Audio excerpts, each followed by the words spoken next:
Hello, Midnight Wanderers, and welcome to Dreadvane. This is where ancient whispers rise beneath a crimson sky, carrying you softly into the world of dreams and shadows.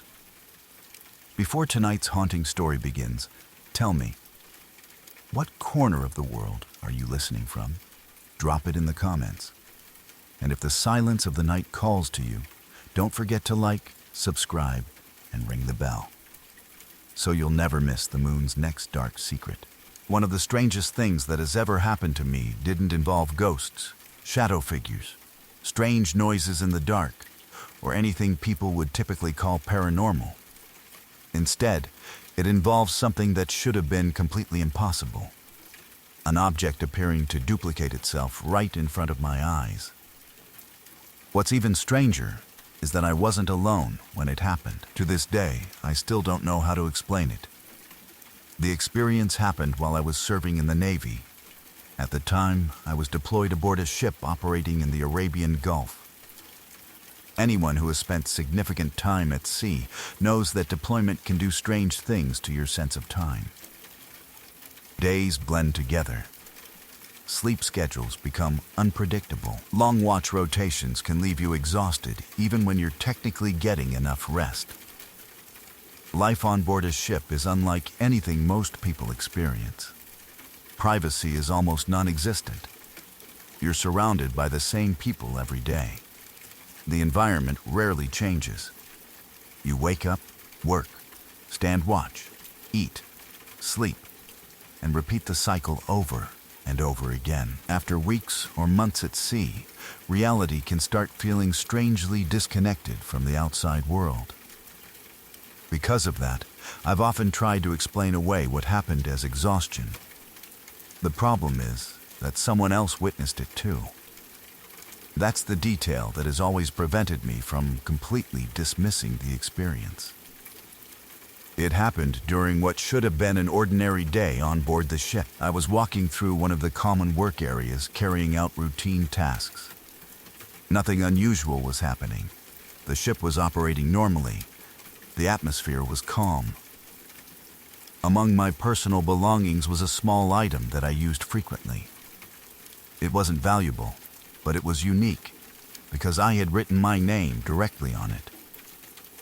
There was absolutely no possibility of confusion about ownership. It was mine, only mine. There was only one of it. At least, there should have been. I remember noticing the object sitting where I had left it. At first, everything appeared completely normal. Then, something happened that I still struggle to describe accurately. The best word I can think of is blip. It wasn't a flash of light. It wasn't an explosion. It wasn't dramatic. Reality simply seemed to hesitate for a fraction of a second. The object appeared to flicker, almost like a video skipping a frame. For a brief instant, my eyes struggled to process what I was seeing. Then it was over. The entire event couldn't have lasted more than a second. I immediately felt confused. Something looked wrong. I stared at the location where the item had been sitting. My brain was telling me that I was looking at something impossible. There were now two of them, not one. Two, identical in every way, both sitting side by side. For a moment, I honestly wondered if I was losing my mind. I blinked several times and rubbed my eyes. The duplicates remained. At that exact moment, another sailor walking nearby suddenly stopped. I remember it clearly because their reaction mirrored my own. They froze, looked at the objects, then looked at me. Without any prompting from me whatsoever, they asked a question that immediately made my stomach drop. Did you just see that? The moment they said those words, I realized I wasn't the only one. They had seen the blip too. They had witnessed whatever had happened. The fact that another person reacted independently remains the single most unsettling part of the story. If I had been alone, I would have blamed fatigue. Deployment exhaustion is real. People become tired. People make mistakes. People occasionally misinterpret things. But two people simultaneously witnessing the same impossible event is much harder to dismiss. We both examined the objects afterward. There was no obvious explanation. Both appeared completely real. Both had my name on them. Both looked identical. Neither of us could determine which one was supposedly the original. The entire situation felt absurd. Eventually, work continued and life moved on, but the experience stayed with me. At first, I assumed it was a one-time event, something strange and unexplainable that would never happen again. Unfortunately, that wasn't the case. Over the years, I started noticing a pattern. Every so often, I would discover duplicates of personal items that should not exist. Not generic items. Not objects that someone could accidentally buy twice without realizing it. These were items with unique identifying features. Items that should have been impossible to duplicate. One example still bothers me. I once owned a tube of mascara that I accidentally dropped. The fall left a small chip in the cap. The damage was distinctive enough that I immediately recognized it whenever I used it. I only purchased that brand once. I was certain of that. Months later, while sorting through my makeup bag, I discovered something strange. There were two tubes. At first, I assumed one was an old empty container I had forgotten about. Then, I looked closer. Both had the exact same chip, in the exact same location. The damage matched perfectly, not approximately. Perfectly, I remember sitting there staring at them for several minutes, trying to convince myself that there had to be a logical explanation. Maybe I had purchased two without remembering. Maybe one had somehow damaged itself in the same way. But the more I examined them, the less convincing those explanations became. The chips were identical. Every tiny imperfection appeared to match. It looked as though one object had simply become two. That wasn't the only time something like this happened. Throughout the years, I encountered similar situations involving handwritten labels, personal markings, and unique wear patterns. Items that should have been singular somehow appeared in pairs. Sometimes I would find duplicates tucked away in drawers. Other times they would appear among belongings I had already organized.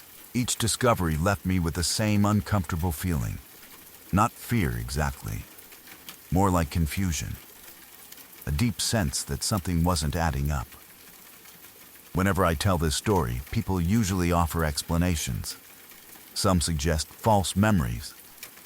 Others suggest that I unknowingly purchased replacement items and later forgot. A few blame stress, fatigue, or simple human error. Those are all reasonable possibilities. Human memory is notoriously unreliable. People lose track of objects all the time. Most mysteries eventually turn out to have ordinary explanations. I fully acknowledge that. The issue is that some of these duplicates involve details that feel too specific to ignore. Handwritten names. Identical damage. Unique marks. Personal modifications, the kinds of characteristics that should make an item impossible to replicate accidentally. And yet, there they are, appearing again. Every time I discover another one, I find myself thinking back to that day aboard the ship. Back to that brief moment when reality seemed to stutter. Back to the object that appeared to duplicate itself in front of two witnesses. I've spent years trying to find a name for this phenomenon. Among people who discuss strange experiences online, I've heard several terms. Some call it a glitch in the matrix. Others describe it as a reality shift, timeline overlap, or duplication anomaly. There are stories from people who claim objects vanish and later reappear. Others report finding duplicate possessions that should not exist. Whether those stories are true or not, I have no idea. What I do know is that hearing them gave me an odd sense of comfort, not because they explained my experience, because they didn't, but because they suggested I wasn't the only person who had encountered something similar. The rational side of me still searches for ordinary explanations. Maybe every duplicate has a mundane origin. Maybe memory and coincidence are far more powerful than we realize. Maybe there are details I've forgotten that would make everything make sense. I hope that's true. Honestly, I would prefer that explanation. The alternative is much harder to process. Because if what I witnessed aboard that ship actually happened the way I remember it, then it suggests something far stranger. It suggests that, for a brief moment, reality behaved in a way that shouldn't have been possible. A moment where one object somehow became two. A moment witnessed by more than one person. A moment that continues to echo through my life every time I discover another duplicate hiding among my belongings. Maybe there's a scientific explanation waiting to be discovered. Maybe there's a psychological explanation. Or maybe there are aspects of reality that we simply don't understand yet. I don't claim to know the answer. All I know is that somewhere in a drawer, I still have objects that shouldn't exist twice. And every time I find one, I remember standing aboard a ship in the Arabian Gulf, staring at an impossible duplicate, while another sailor stood beside me asking the exact same question that was running through my mind. Did you just see that? Even now, after all these years, my answer remains the same. Yes, I saw it. And I still can't explain it. About 6 months ago, give or take, I had one of the creepiest experiences of my life. It wasn't something I saw. It was something I heard. And somehow, that made it even worse. I live in British Columbia, Canada, in a heavily wooded area near a popular lake. Even though we're surrounded by thick forest and mountains, the edge of town is only about 5 minutes away. It's one of those places where nature feels much closer than people do. Our backyard stretches out for about an acre before it starts climbing toward the mountains. Behind us is a neighbor's property where they run a small homestead with cows, goats, and several large dogs that protect the animals. Like I usually do, I took my dog outside for a quick walk sometime around 1 or 2 in the morning. I honestly don't remember the exact time. My dog and I often go for late-night walks because it's quiet, peaceful, and usually the only sounds are the wind, insects, and distant wildlife. Our driveway eventually turns into a dirt path that circles around the back of our property. It winds through the trees and follows the fence line we share with our neighbor. Calling it a fence is generous, though. It's mostly old wire mesh mixed with worn-out wooden boards that have been repaired so many times they barely match anymore. As we walked along the trail, I noticed my neighbor's dogs suddenly started barking. They had 5 of them, 3 black Labrador mixes and 2 huge white Great Pyrenees. They were on the far side of their property, probably close to an acre away from us, and they were making an unbelievable amount of noise. At first, I didn't think much of it. Living out here, the dogs bark all the time. They chase deer, coyotes, raccoons, and pretty much anything else that wanders too close. It wasn't unusual to hear them raising hell in the middle of the night. My dog Ryder is a rough collie, the same breed made famous by Lassie. I've spent years training him, and one of our favorite exercises is something I call listen. Whenever I quietly tell him to listen, he immediately sits down and focuses on the sounds around us. Instead of reacting to loud noises like passing cars or airplanes, he tries to pick up the softer sounds hidden underneath everything else. The wind moving through the trees, birds shifting in their nests, grass brushing together, or animals moving somewhere in the woods. We've practiced this for years, and he's surprisingly good at it. That night felt like the perfect time to practice. We stopped near the fence, and Ryder sat beside me exactly like he always did. I knelt next to him, and together we stayed completely still. The forest was alive with quiet sounds. I could hear the breeze moving through the branches and leaves rustling somewhere deeper in the trees. Every now and then, one of the neighbor's goats made a faint noise from its shelter. The barking continued in the distance. But after a minute or two, something changed. The dogs weren't just barking anymore. Their voices sounded different, more intense, more defensive. It was the kind of barking that says they can actually see whatever they're reacting to instead of just hearing it. They sounded angry. They sounded focused. Every second, they became louder. I stayed where I was because I wanted to figure out what had their attention. Ryder remained perfectly still, listening with me. Then I heard it. A loud crack echoed through the trees. It sounded like a thick branch snapping somewhere high above the ground on the far side of the neighbor's property. Almost instantly, the dogs exploded with even more energy. I could hear them running, not wandering, not chasing each other, running hard. Their barking became louder and louder as they rushed straight toward the fence line where Ryder and I were sitting. I knew they weren't chasing us because we hadn't moved or made a sound. We were still kneeling in the exact same spot. Within seconds, they were getting close. Really close. I could hear their paws pounding across the ground. When they were almost at the fence, Ryder shifted slightly like he wanted to stand up. I gently placed my hand on him. "Shh, listen," he settled again. The dogs reached the fence and completely lost their minds. They barked so violently that it sounded like they were trying to tear through the old fencing. Again, I whispered to Ryder, "Shh, listen." The words had barely left my mouth when I heard something that instantly froze every muscle in my body. From somewhere in the darkness on our side of the fence, no more than 20 feet away, something answered me. Shh. It wasn't loud. It wasn't a normal whisper. It wasn't exactly a hiss either. The sound was rough, deep, almost like it came from a throat that didn't quite work the way a human voice should. For a single second, everything inside me stopped. I stared into the darkness without blinking. I couldn't see anything. No eyes, no movement, no shape, just black trees and shadows. But I knew the sound hadn't come from the dogs.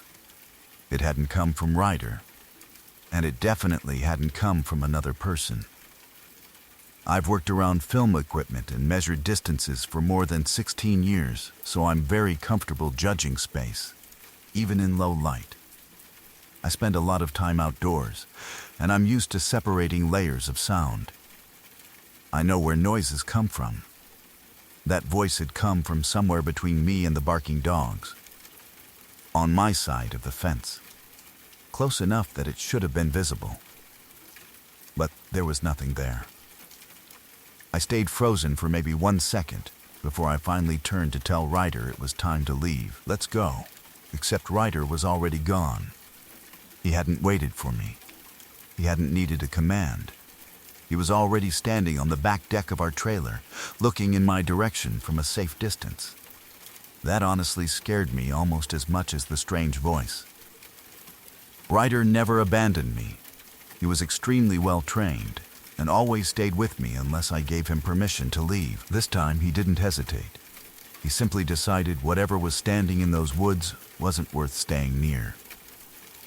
If my own dog, who had spent years confidently walking those trails at night, decided to run without waiting for me, then I wasn't about to argue with his instincts.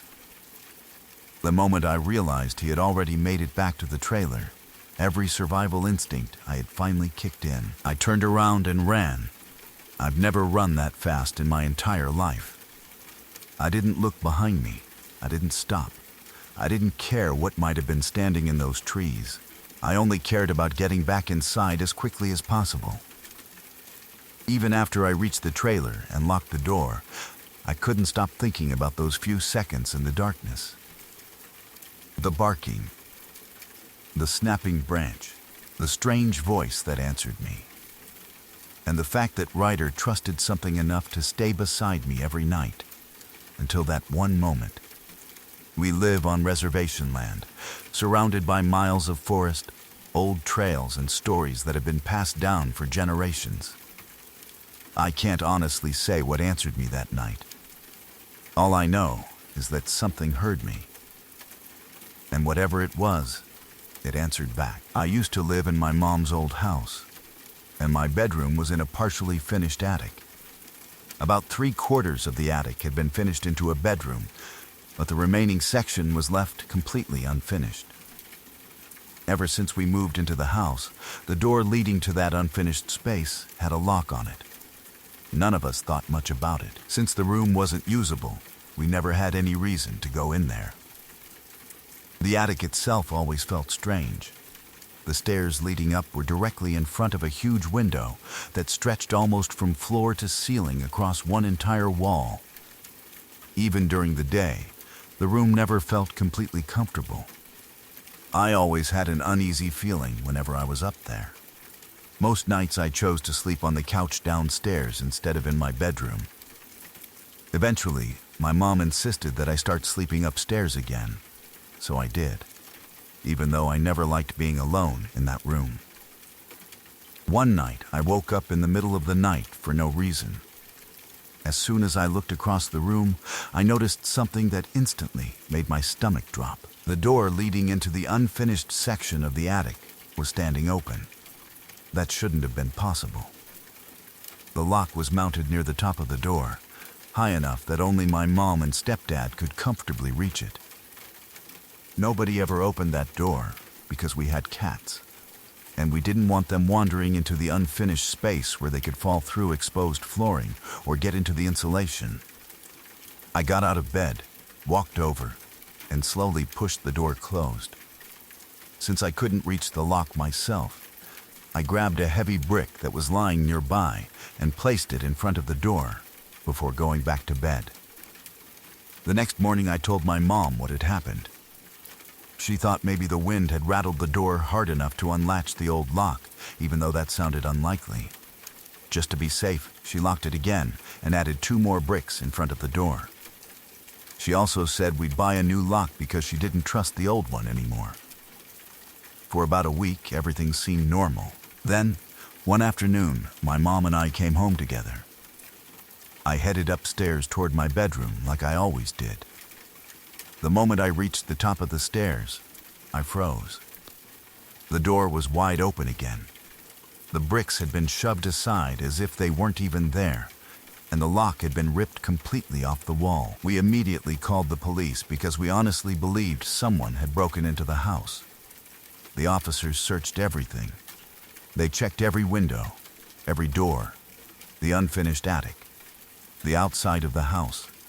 They looked for footprints, signs of forced entry, or anything that suggested someone had been inside. They found absolutely nothing. Every window was locked. Every exterior door was secure. There were no footprints anywhere around the property. Even our neighbors checked their Ring camera footage, but nobody had been seen anywhere near our house. The police couldn't explain it. After that, we decided one lock wasn't enough. We installed 2 different locks on the attic door, a heavy latch lock and a chain lock. My stepdad also drove several nails into the door frame so the door couldn't swing open even if the lock somehow failed again. Around the same time, my mom told me to stop sleeping upstairs. Since we still couldn't rule out the possibility that someone had somehow gotten into the house, she didn't want me alone in the attic anymore. We even installed another lock on the screen door leading up to the attic staircase, so nobody could reach my bedroom without unlocking another door first. For the next 2 months, nothing happened. Life slowly returned to normal, even though none of us completely forgot about what had happened. Then, one night, everything changed again. It was around 10 o'clock, and I was getting ready for bed downstairs. I remembered I had left an extra blanket in my attic bedroom, so I went upstairs to get it. The lights were off, but I didn't bother turning them on. There was a bright streetlight outside the large window beside my room, and it usually lit the entire attic well enough for me to see. I unlocked the screen door and opened it. I stepped onto the first stair. Then I looked up. The unfinished room door was standing wide open again. This time, someone was standing inside. For a moment, I couldn't even process what I was looking at. The figure was incredibly tall. Its head almost touched the ceiling, which was only about 7 feet high. The entire body was almost completely black, like it was made of shadow. The only parts that looked even slightly visible were the lower legs and one hand, and those almost looked transparent. From what I could make out, it looked like it was wearing long sleeves that had been rolled up, a pair of pants, and a belt. Its hair looked messy. I couldn't make out any real facial features. There wasn't enough light. Or maybe there simply wasn't a face to see. I stood completely frozen. I don't know if it lasted a few seconds or almost a minute. I couldn't move. I couldn't speak. I just stared. Finally, my body reacted before my mind did. I turned around and ran downstairs as fast as I could. I told my mom exactly what I had seen. Once again, we called the police. The officers arrived quickly and searched the entire house for the second time. Just like before, they found nothing. No broken windows. No unlocked doors. Nobody hiding anywhere inside the attic. No footprints. No evidence that anyone had entered or left the house. Since all of us had been home, nobody could have slipped inside without being noticed. The only thing they found was that the latch lock had somehow been opened, while the chain lock had actually been broken. Several of the metal links in the middle of the chain had snapped apart. Nobody could explain how that had happened. Because of everything that had happened, one police officer stayed parked outside our house for the rest of the night. For nearly a month afterward, patrol cars regularly drove through our neighborhood after dark. As far as the police knew, ours was the only house reporting anything like this. We all hoped that would be the end of it. The next day, my mom, my stepdad, and I went back upstairs together so I could collect more of my belongings while my stepdad installed even more locks. As he reached toward the door, he glanced at the large window to make sure it was still locked. Then he suddenly stopped moving. He walked closer to the glass without saying a word. There was a handprint on the inside of the window. It hadn't been there the night before. My stepdad slowly placed his own hand against the glass to compare it. The print was noticeably larger than his. That scared us more than anything else, because he was easily the biggest person living in our house. Whoever or whatever had left that mark had a hand larger than his. The police officers who had searched the attic the previous night had all worn gloves because they were treating the house like a possible crime scene. None of them could have left the print. It was also on the inside of the locked window, not the outside. To this day, I still have no explanation for what happened in that attic. The police never found any evidence of a break-in. No suspect was ever identified. No one ever explained how multiple locks were defeated, how a chain was broken, or how a handprint larger than any member of my family appeared on the inside of a locked window overnight. I still don't know whether the figure I saw was a real person or something else entirely. What I do know is that after everything that happened in that attic, I never felt safe in that room again. I was 16 years old when this happened. And even now, years later, I can still remember every second of that night as if it happened yesterday. A friend and I had gone to a concert about an hour and a half away from our small hometown. It was one of those nights where everything had gone perfectly. The music was great. We stayed until the very end, grabbed something to eat afterward, and then started the long drive home. By the time I finally reached my hometown, it was almost 2 o'clock in the morning. The streets were completely empty. and there wasn't another car anywhere around. Growing up in a small farming community, driving late at night wasn't unusual. I had taken those country roads hundreds of times before. I knew every curve, every gravel road, every field, and every mailbox. My dad owned farmland just outside town, so I spent most of my childhood driving tractors, helping during harvest season, and riding around those same roads. They always felt familiar and safe. That night was different. I had turned off the highway and onto the gravel road that led toward our house. Our farm field stretched out on both sides of the road. During the daytime, it was nothing but miles of open farmland. At night, it was almost completely black except for the narrow path lit by my headlights. I was less than a mile from home when I came around a gentle curve. At first, I noticed what looked like a few tiny reflective spots out in one of the fields. My first thought was that they were animal eyes. Deer often wandered through that area, and their eyes would glow whenever headlights hit them. Then my brain caught up with what I was actually seeing. They weren't reflections. They were flames. Tiny orange flames. Lighters. Someone was holding them. Within another second, my headlights reached farther into the field, and I could finally see the people standing there. There were around a dozen of them. Every single one was dressed in long white robes. Each person wore one of those tall pointed white hoods that completely covered their face. Even from the road, there was no mistaking what they looked like.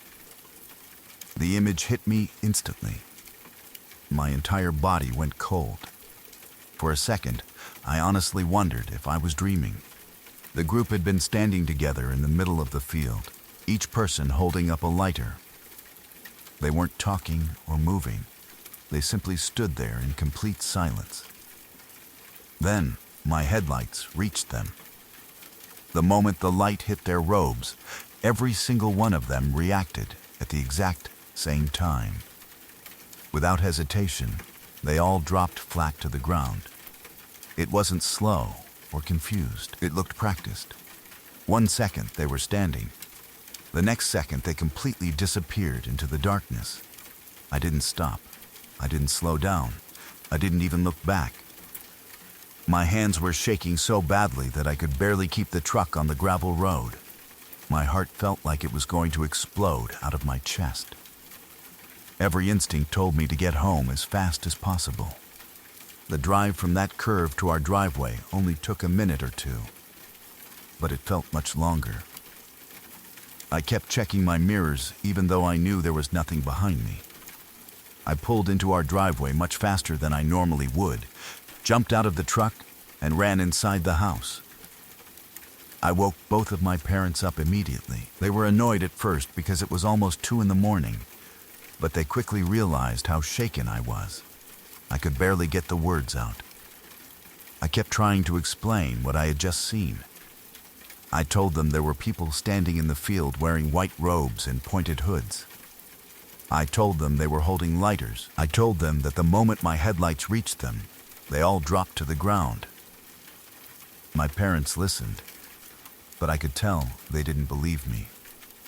They asked if I had been drinking. I hadn't. They asked if someone at the concert had given me anything. No. They asked if I was simply tired after driving home so late.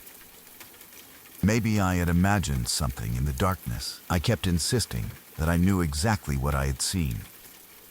But the more I tried to explain it, the less believable it sounded.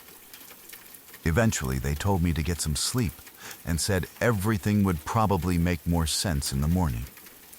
It didn't.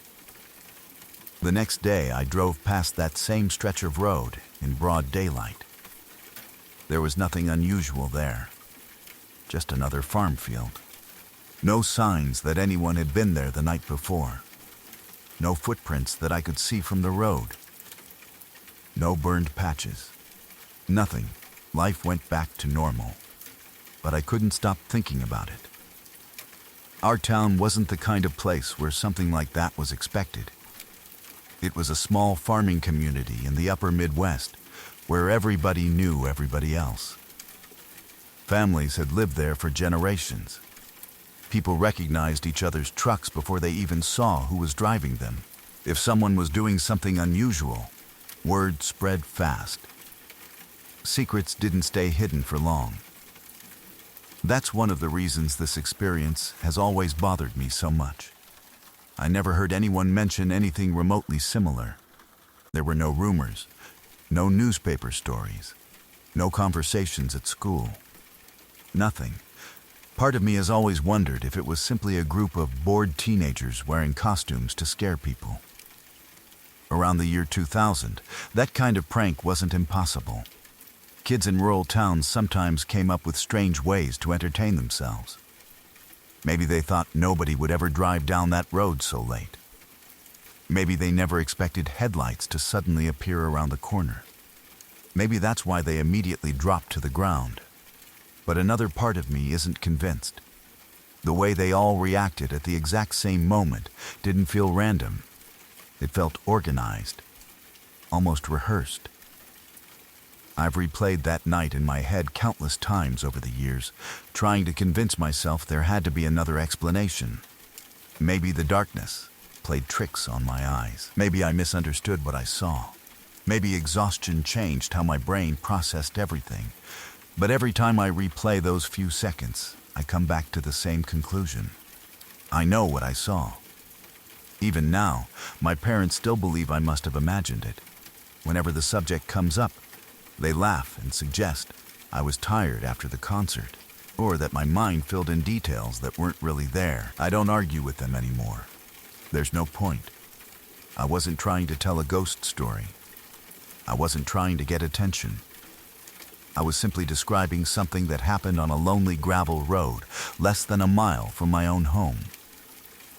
Whether it was a harmless prank, people playing dress-up, or something far stranger, I'll probably never know. All I know is that for a few unforgettable seconds, my headlights illuminated a group of silent figures standing together in the middle of an empty farm field, each holding a small flame in the darkness. The instant they realized someone had seen them, they vanished into the night. That image has stayed with me ever since. No matter how many years pass, I can still picture those white robes glowing in my headlights before every one of them dropped flat to the ground. Some memories slowly fade with time. This one never has.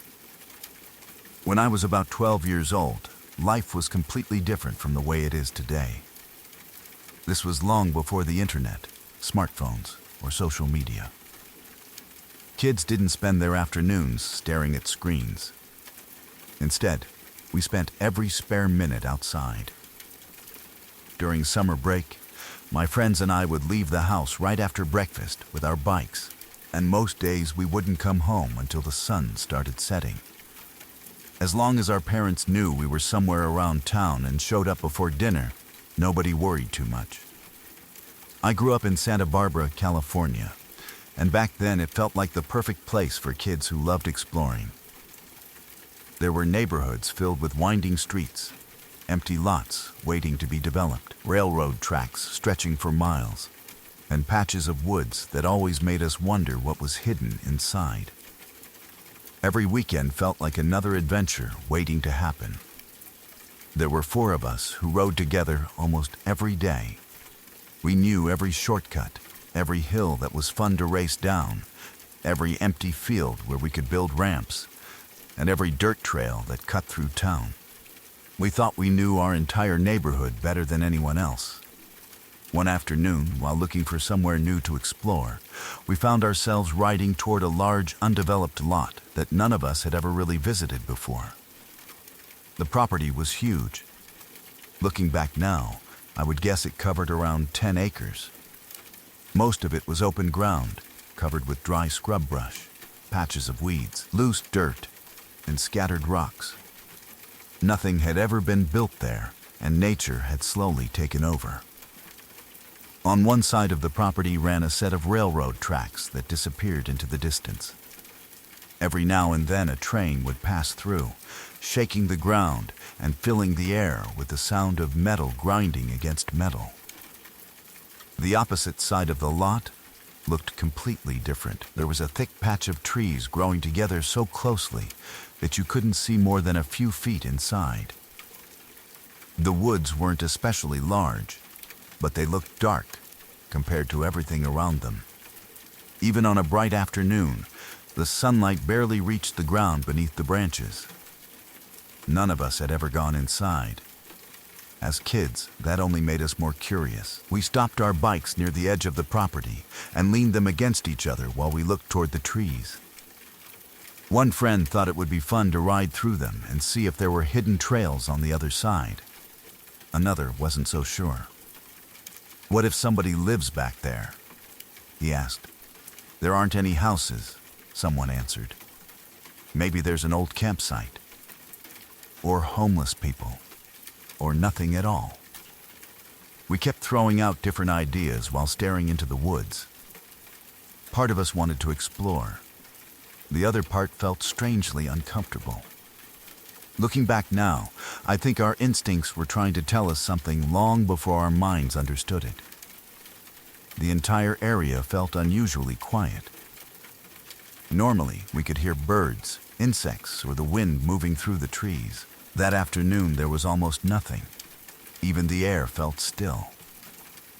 I remember standing with one foot on the ground and the other resting on my bike pedal while we argued about whether we should go in. Then, everything changed. Without any warning, there was a loud crack against the tree standing only a few feet away from us. The sound was so sudden that every one of us jumped. We all turned toward it at exactly the same time. For a second, none of us understood what we were seeing. Then, our eyes focused. A huge knife was buried deep in the trunk of the tree. The blade had sunk several inches into the wood. The handle was still shaking violently back and forth. It rattled so hard that it was obvious the knife had only just landed there. Nobody had to explain what that meant. Someone had thrown it. And they had thrown it only seconds earlier. The four of us stood completely frozen. None of us said a word. We simply stared at the knife vibrating in the tree.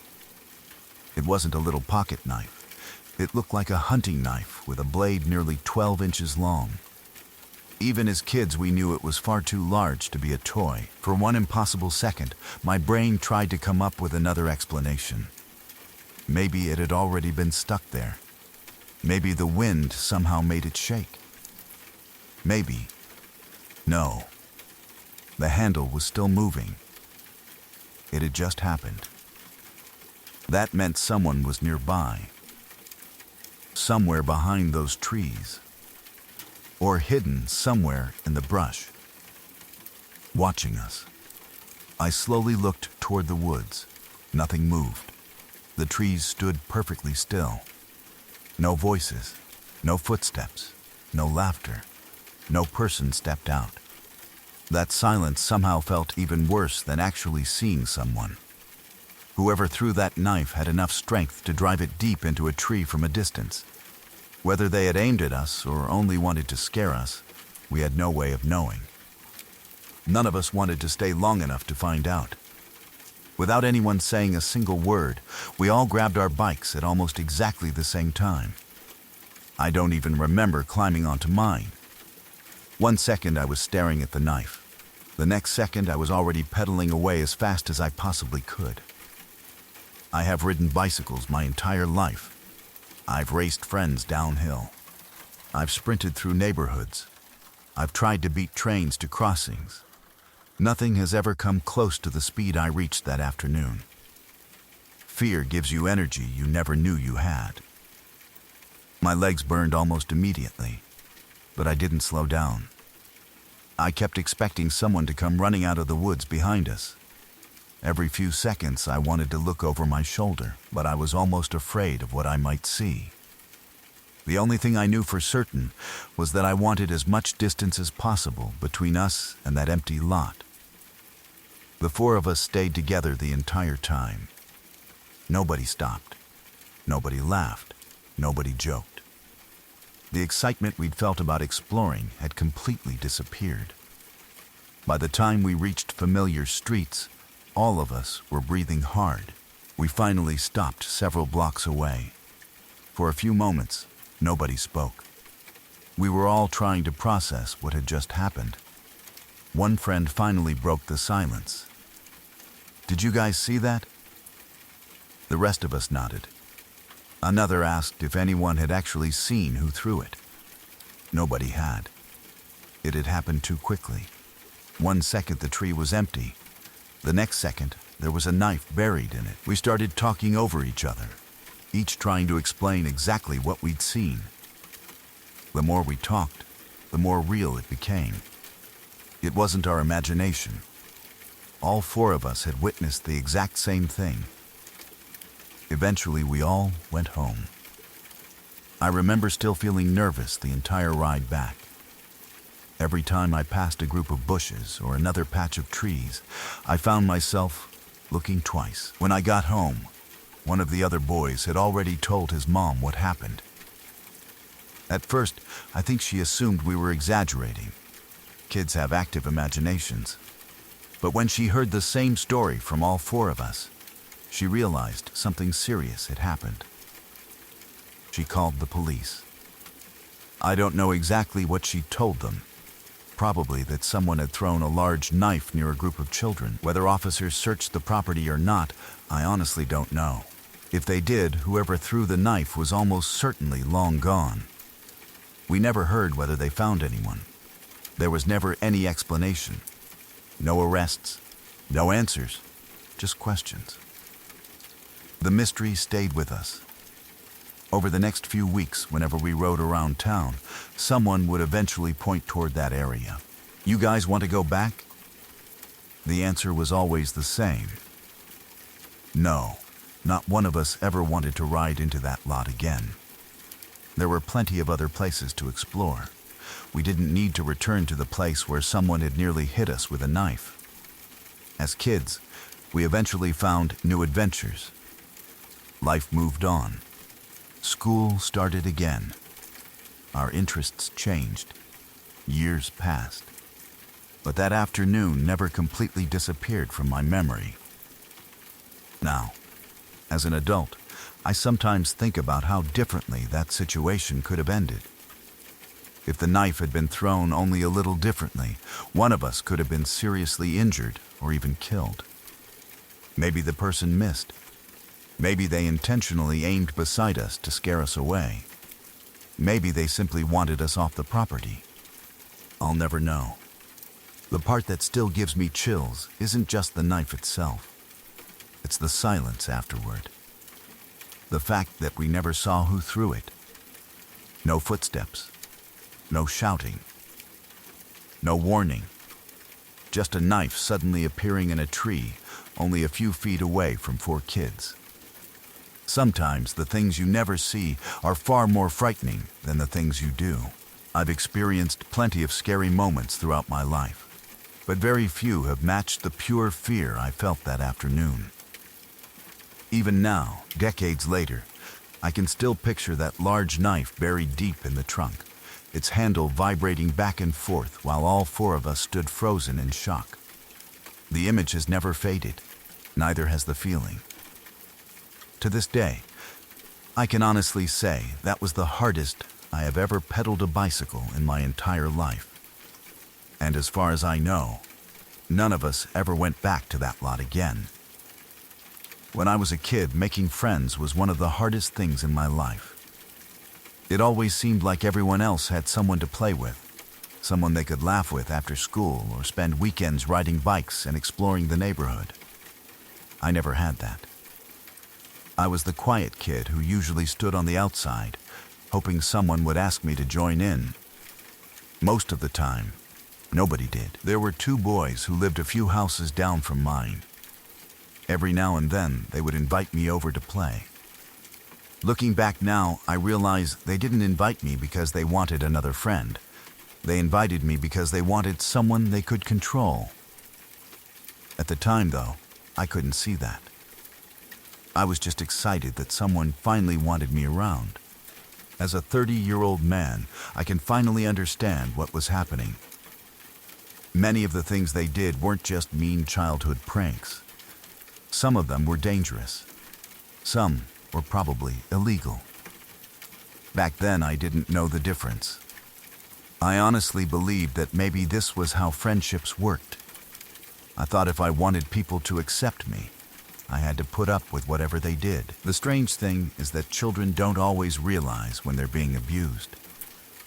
You tell yourself it's just a joke. You convince yourself everyone else probably goes through the same thing. You keep hoping that eventually they'll start treating you like an equal.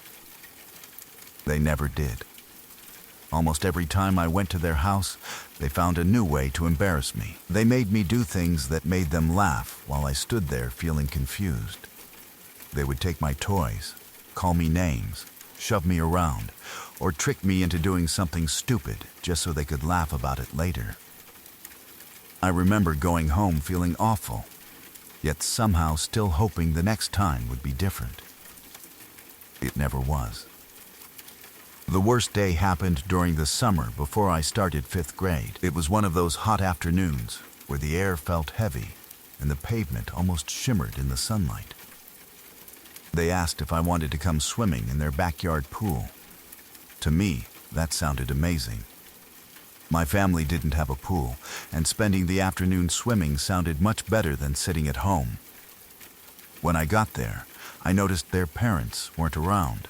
Maybe they were gone somewhere. Maybe they were inside drinking. Honestly, I can't remember anymore. As an adult, I realized there probably wasn't much supervision in that house. At the time, I didn't think anything of it. We all jumped into the water. The pool was deeper than I expected. I wasn't a great swimmer, and I wasn't very tall either. If I stretched as much as I could, my feet barely touched the bottom. I had to bounce every few seconds just to keep my head above the surface.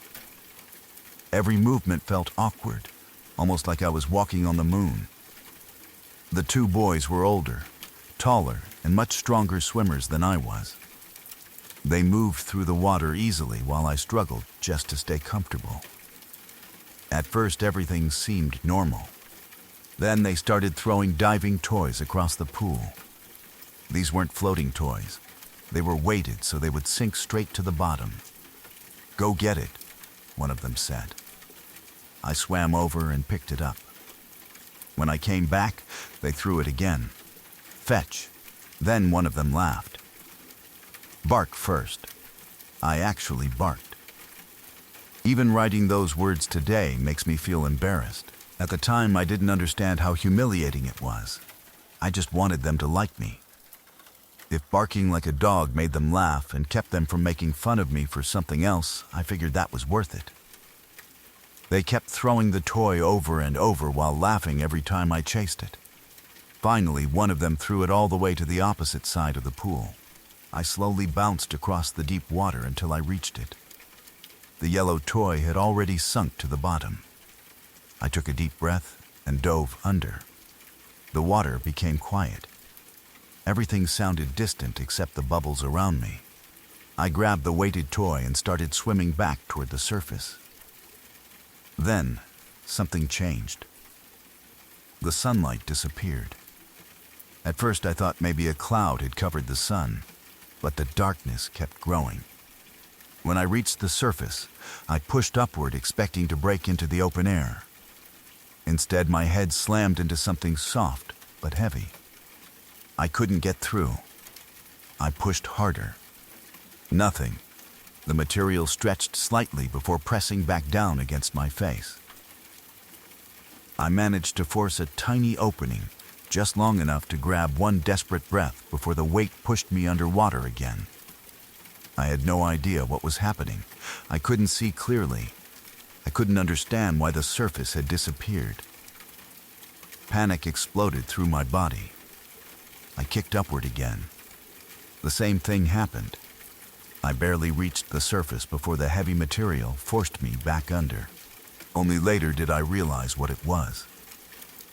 While I had been underwater, both boys had climbed out of the pool and pulled the solar cover across it. If you've never seen one before, it's like a giant sheet of thick bubble wrap that floats across the entire surface of the water. It keeps leaves out and helps hold in heat. From underneath, it becomes a ceiling you can't easily escape. I had become trapped beneath it. My breathing became completely uncontrolled. Every instinct in my body screamed that I was about to die. I started swimming blindly. Every direction looked exactly the same.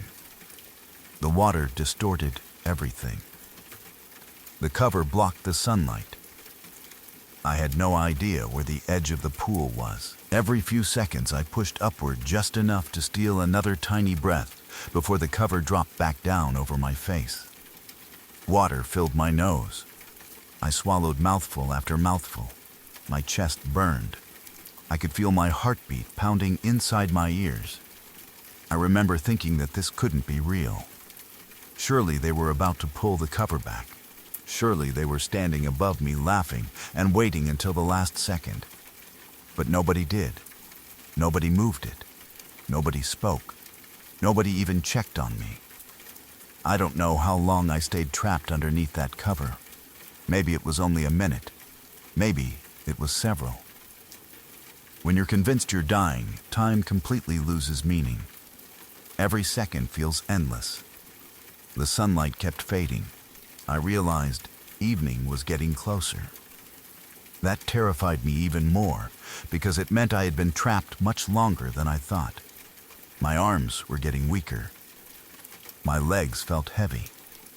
I honestly believed those were going to be the last moments of my life.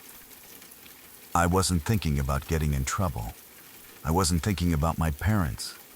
I wasn't even thinking about those boys anymore. The only thought inside my head was that I needed air. Somehow, while swimming completely blind beneath the cover, my foot touched something solid. The stairs.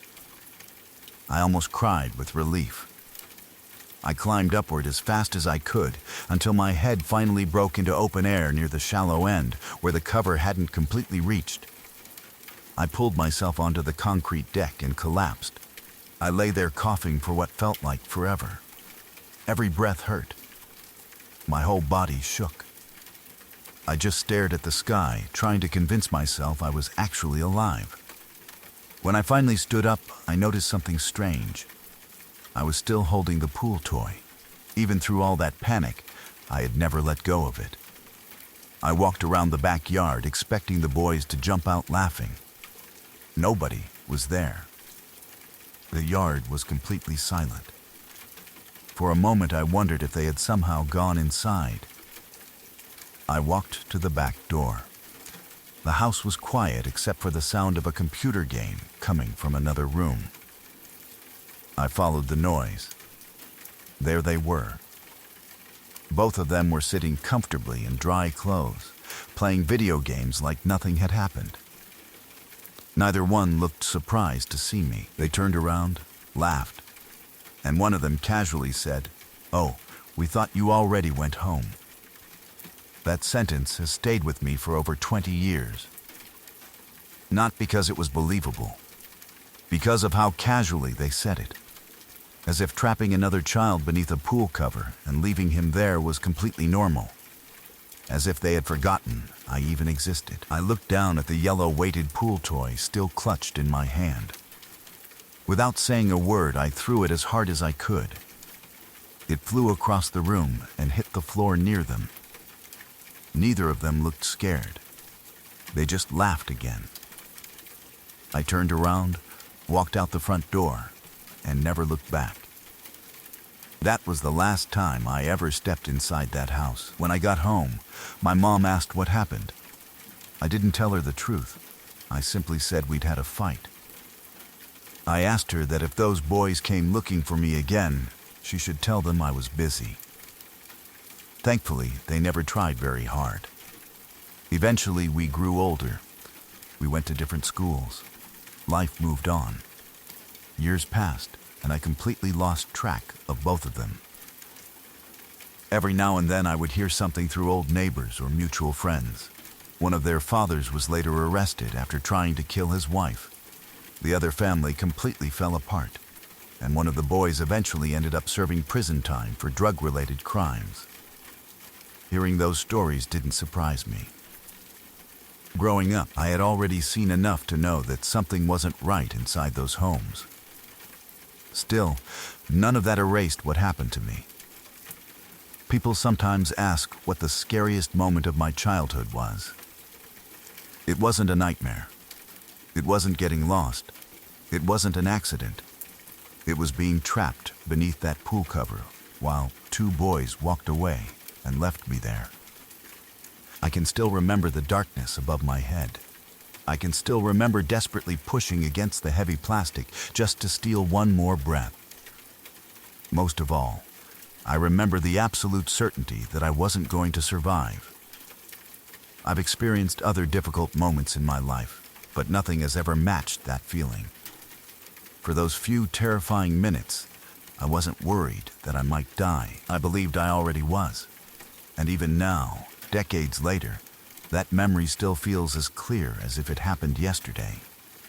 When I was around 12 years old, I joined the Boy Scouts. And one summer, our troop spent a full week at a camp called Camp La Noche in the middle of rural Florida. It was one of those places that felt completely cut off from the rest of the world. There were endless pine forests, muddy trails, lakes filled with wildlife, and very little sign of civilization. Back then, it sounded like the perfect adventure. Looking back now, it became the most unbelievable and terrifying week of my entire childhood. The campsite was made up of small two-person A-frame tents arranged in circles. Each tent had an opening at both ends, with two cots sitting on opposite sides and a narrow walkway down the middle. Under each cot was a wooden storage chest where we kept our backpacks and personal belongings. During the day, the camp was full of activities: hiking, swimming, archery, canoeing, and earning merit badges. At night, though, the forest became a completely different place. The first few days were fairly normal. We spent our mornings learning outdoor skills and our afternoons wandering around the camp with the other scouts. The leaders constantly reminded us about safety.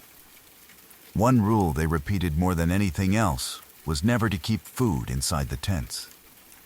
Every snack had to stay in designated storage areas because Florida was home to plenty of wildlife, especially black bears. Like most 12-year-old kids, we listened without paying much attention. The warnings sounded more like stories adults told to scare us than real danger. That changed during my second night. I woke up sometime after midnight because I heard a strange noise. At first I assumed it was my tent mate snoring. He had been making noise in his sleep ever since we arrived, so I didn't think much of it. Half asleep, I rolled over to look toward his cot. Instead of seeing him sleeping across the narrow aisle, I saw something huge standing inside the tent. At first my brain refused to understand what I was looking at. Then my eyes adjusted to the darkness. A black bear was standing only a few feet away from me. I instantly froze. I didn't scream. I didn't move. I barely even breathed. The bear wasn't paying attention to me.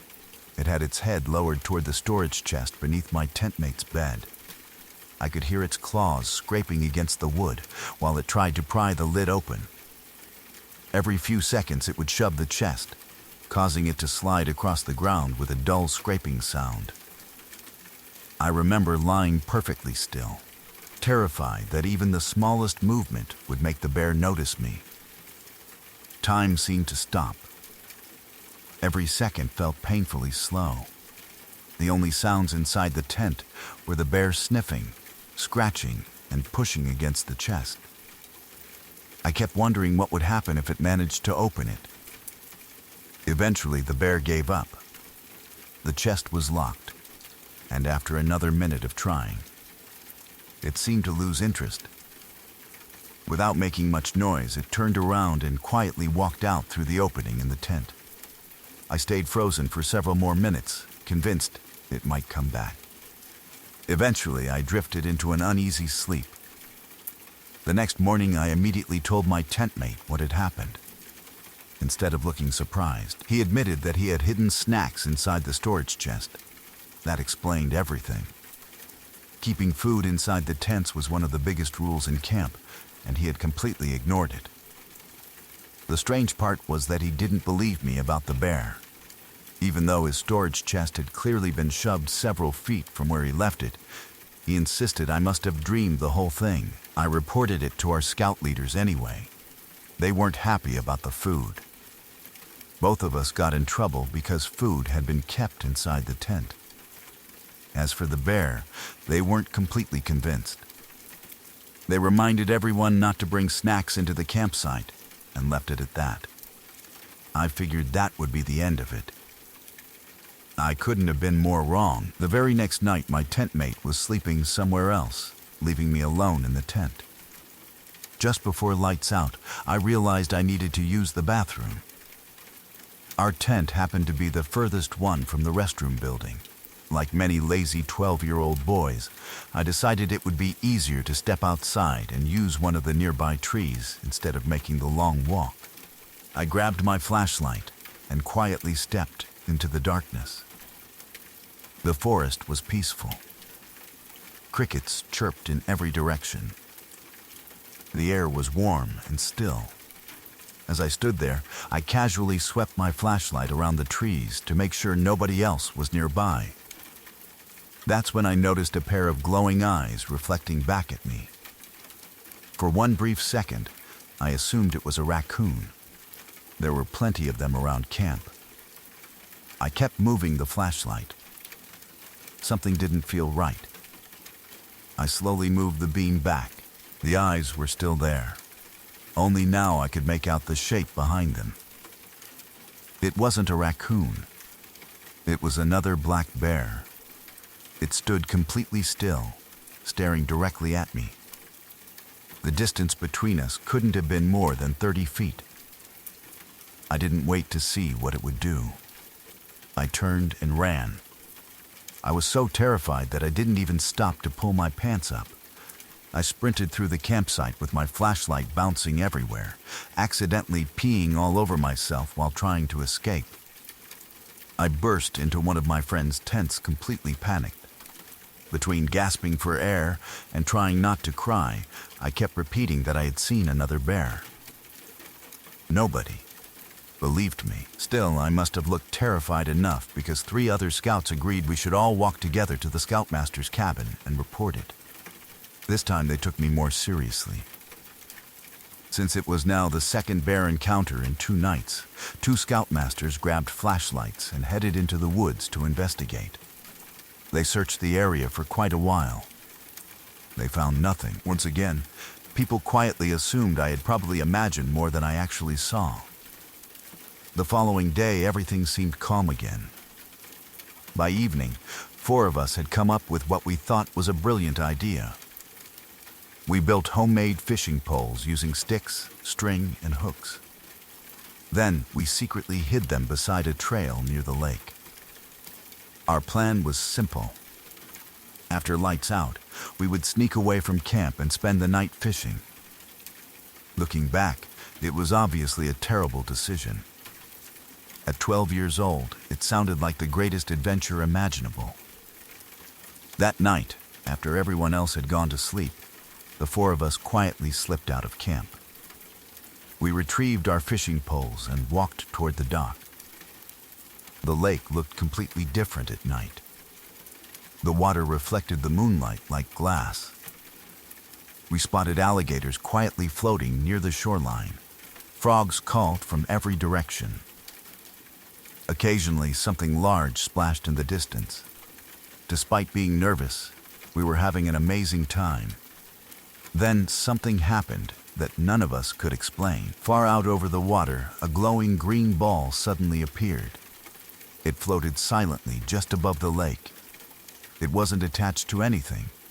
It didn't make a sound. The light flickered almost like a flame, but remained perfectly suspended in the air. None of us had ever seen anything like it. The glowing orb slowly drifted across the water. Then it seemed to start moving toward us. That was enough.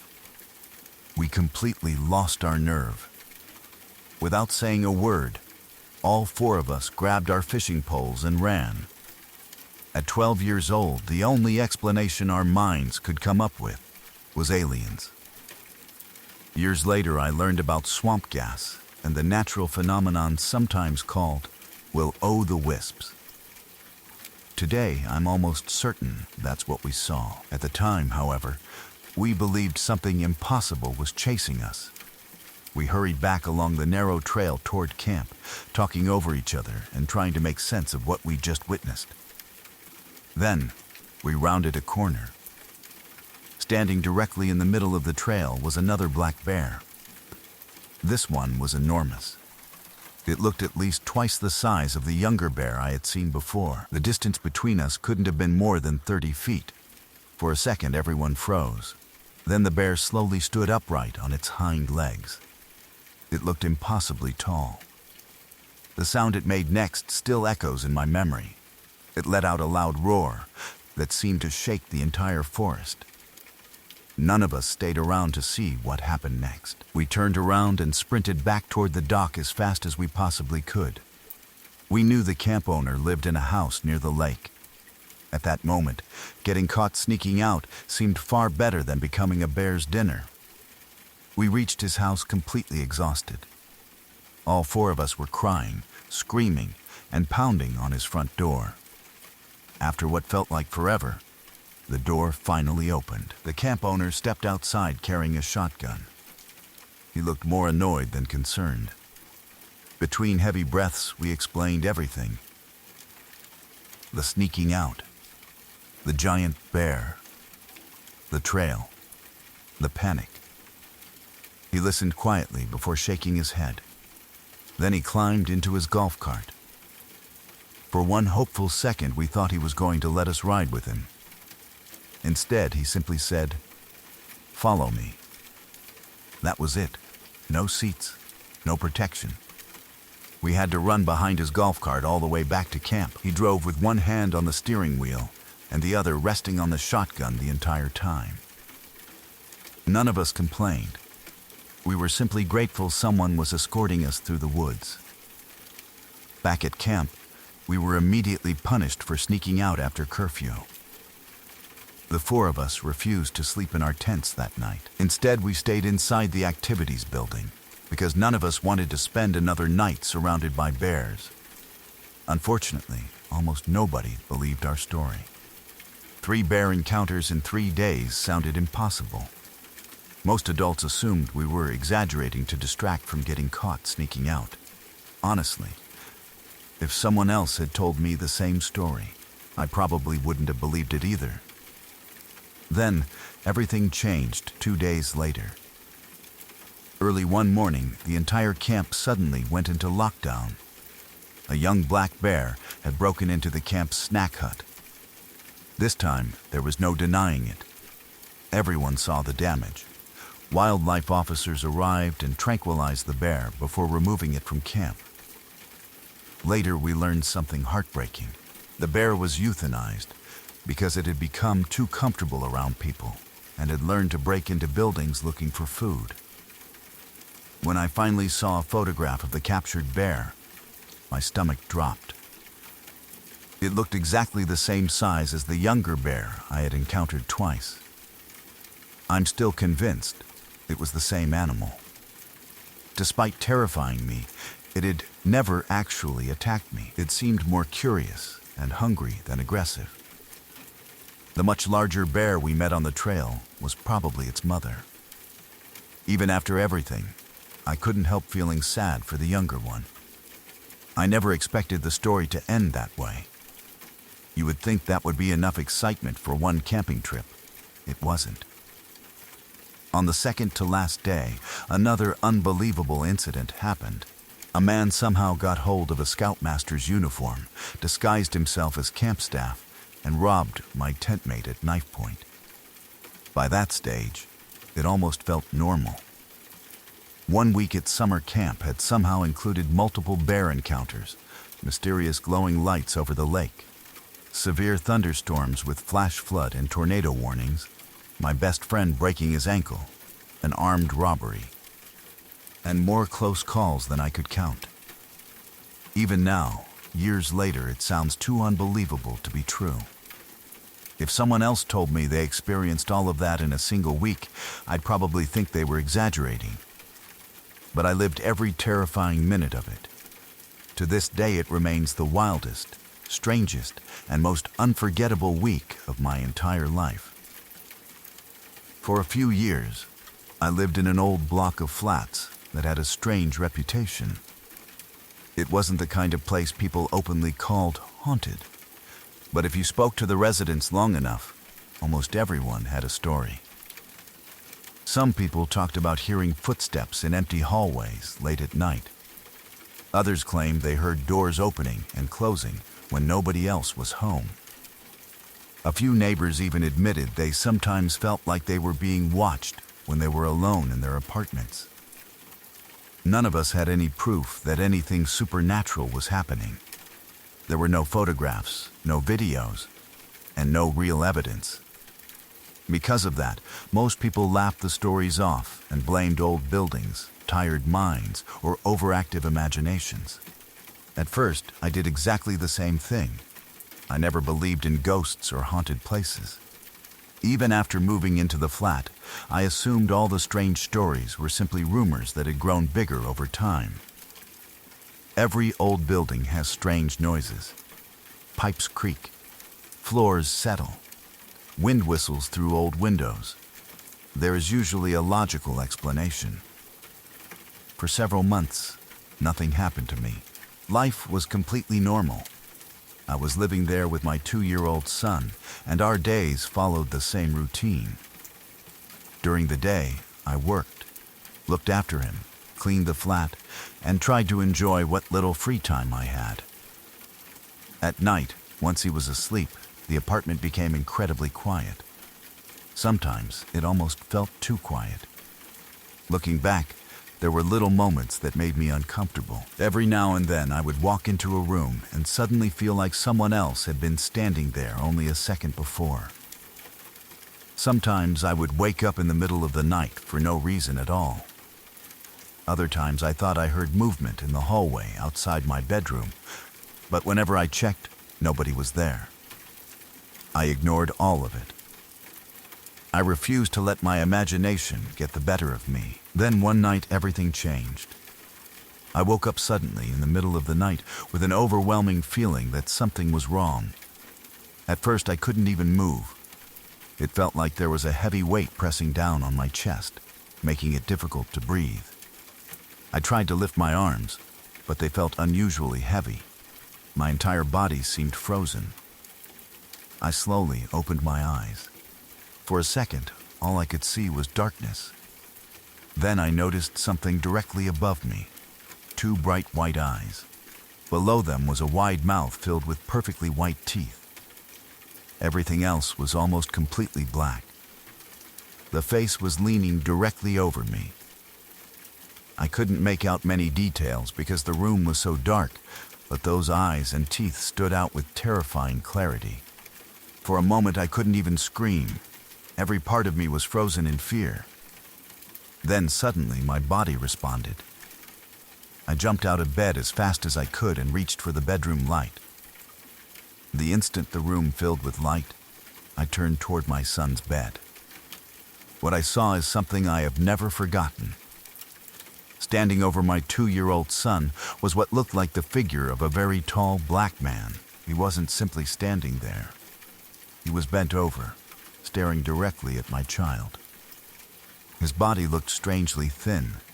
His arms and legs seemed far longer than normal. The proportions didn't look human. Without thinking, I screamed at the top of my lungs, "Get away from him!" The figure slowly turned its head toward me. Then it smiled. It wasn't a normal smile. It was wide, unnatural, and completely silent. Those bright white teeth seemed to glow against the darkness of its face. For a split second, we simply stared at each other. Then it moved. I've never seen anything move the way it did.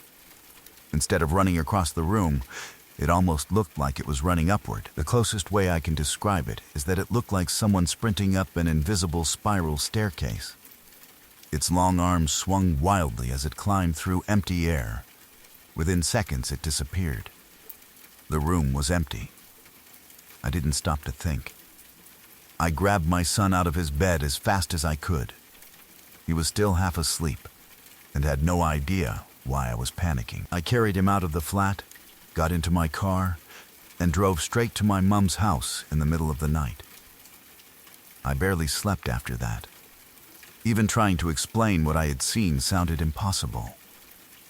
Over the next few days, I kept questioning myself. Had I dreamed it? Was I still half asleep? Was it some strange form of sleep paralysis? I desperately wanted a logical explanation. Then something happened that completely changed the way I thought about that night. A few days later, I was in the small shop attached to our block of flats. While I was there, I met one of my new neighbors for the first time. We started talking. Almost immediately, we discovered something strange. She had exactly the same first name as me. Even stranger, both of our young sons shared the same name. The only difference was that each of us spelled it differently. We both laughed about the coincidence. Trying to be friendly, I asked how she was settling into the building. She hesitated before answering. Finally, she admitted something. I keep having really weird dreams. I was naturally curious. What kind of dreams? I asked. She looked uncomfortable. Then she quietly said something that instantly made my stomach tighten. There's always a black man standing in my bedroom doorway. I didn't say anything. She continued. He just stands there watching me. Then she added one final detail. He has bright white eyes and really white teeth. Every hair on my body stood up. She had described exactly what I had seen. I hadn't told anyone those details. There was no way she could have known. I interrupted her and told her everything that had happened to me a few nights earlier. As I described the figure leaning over my son's bed, I watched the color drain from her face. She looked just as shocked as I felt. Neither of us could explain it. When we tried telling other people, nobody believed us. Most assumed we had scared each other into imagining things. Others joked that the building must be full of ghost stories. Eventually, I decided I couldn't stay there anymore. Whether what I saw was real or not, I no longer felt safe sleeping in that flat. Not with my son there. I moved out. Not long afterward, my neighbor moved out as well. For a while, I tried putting the entire experience behind me. Life slowly returned to normal. Then, my aunt called me. She explained that my cousin's friend, along with her boyfriend and their baby, had recently moved into my old apartment. They needed someone to collect a few clothes that I had accidentally left behind. I agreed. While talking to my aunt, she mentioned something that immediately caught my attention. The new family had already started complaining about strange things happening inside the flat. Then she told me about one particular night. Their baby suddenly started screaming uncontrollably.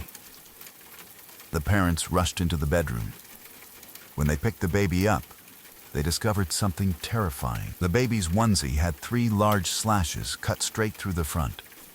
The child wasn't injured, but the clothing had been ripped open. Neither parent could explain how it had happened. Hearing that story brought back every memory I had tried to forget. The following day, I went back with my cousin to collect my remaining belongings. The moment we reached the apartment door, I felt something I still struggle to describe. I hadn't even stepped inside yet. As soon as the door opened, an overwhelming feeling hit me. It felt like every instinct inside my body was screaming at me to leave. My chest became tight. My stomach twisted into knots. I suddenly felt sick. Not nervous. Not uncomfortable, terrified. It was the strongest feeling of danger I have ever experienced. I stood frozen in the doorway. My cousin kept asking if I was coming inside. I couldn't do it. Every part of me felt like if I crossed that doorway, something terrible would happen. I turned around and walked away. I left every remaining item I owned inside that flat. Nothing I had left there was worth stepping back inside. As far as I know, the family who moved in after me didn't stay very long either. I later heard they abandoned most of their belongings and moved back in with their parents because they refused to spend another night in that apartment. I never went back. Years have passed since all of this happened. I've told this story many times, and almost nobody believes it. Most people immediately suggest sleep paralysis. Others think stress caused vivid dreams. Some believe the neighbor probably influenced my memory. I understand why people are skeptical. If someone else told me this exact story, I might struggle to believe it too. All I know is what I experienced. I know what I saw standing over my son. I know another woman described the exact same figure before I ever mentioned it. I know how that apartment made me feel every single time I returned. Whether it was something paranormal, an unexplained psychological experience, or something science simply hasn't explained yet. I honestly don't know. What I do know is this. I've lived in many different homes since then. I've stayed in old houses, hotels, cabins, and apartments all over the country. Not once have I ever felt anything remotely similar. That flat remains the only place I've ever entered where every instinct inside me believed I was in real danger. People are free to believe me or not. But every word of this story is exactly as I remember it. And I can honestly say I've never experienced anything before or since that frightened me as much as those nights in that apartment. For the past several years, I've worked in a large building that wasn't originally built for the job it does today. Long before it became offices and secure storage areas, it was a hospital. Most of the original structure is still there. The long hallways, heavy doors, stairwells, and parts of the basement haven't changed very much over the years. Even after all the renovations, you can still tell the building had another life before it became what it is now. When I first started working there, some of the older employees liked to tell stories about the place. Almost every person who had worked the overnight shift for a long time claimed they had experienced something strange.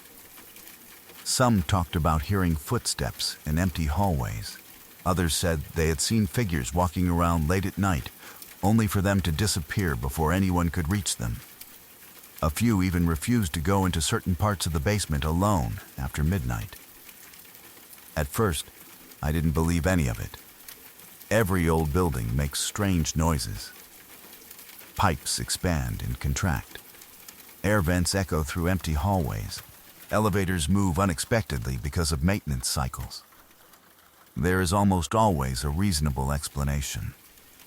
I figured the stories were simply passed from one employee to another until everyone expected something creepy to happen. Then, I started working 24-hour shifts. Everything feels different in a building after midnight.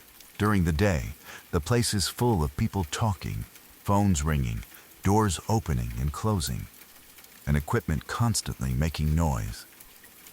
Once night arrives, all of that disappears.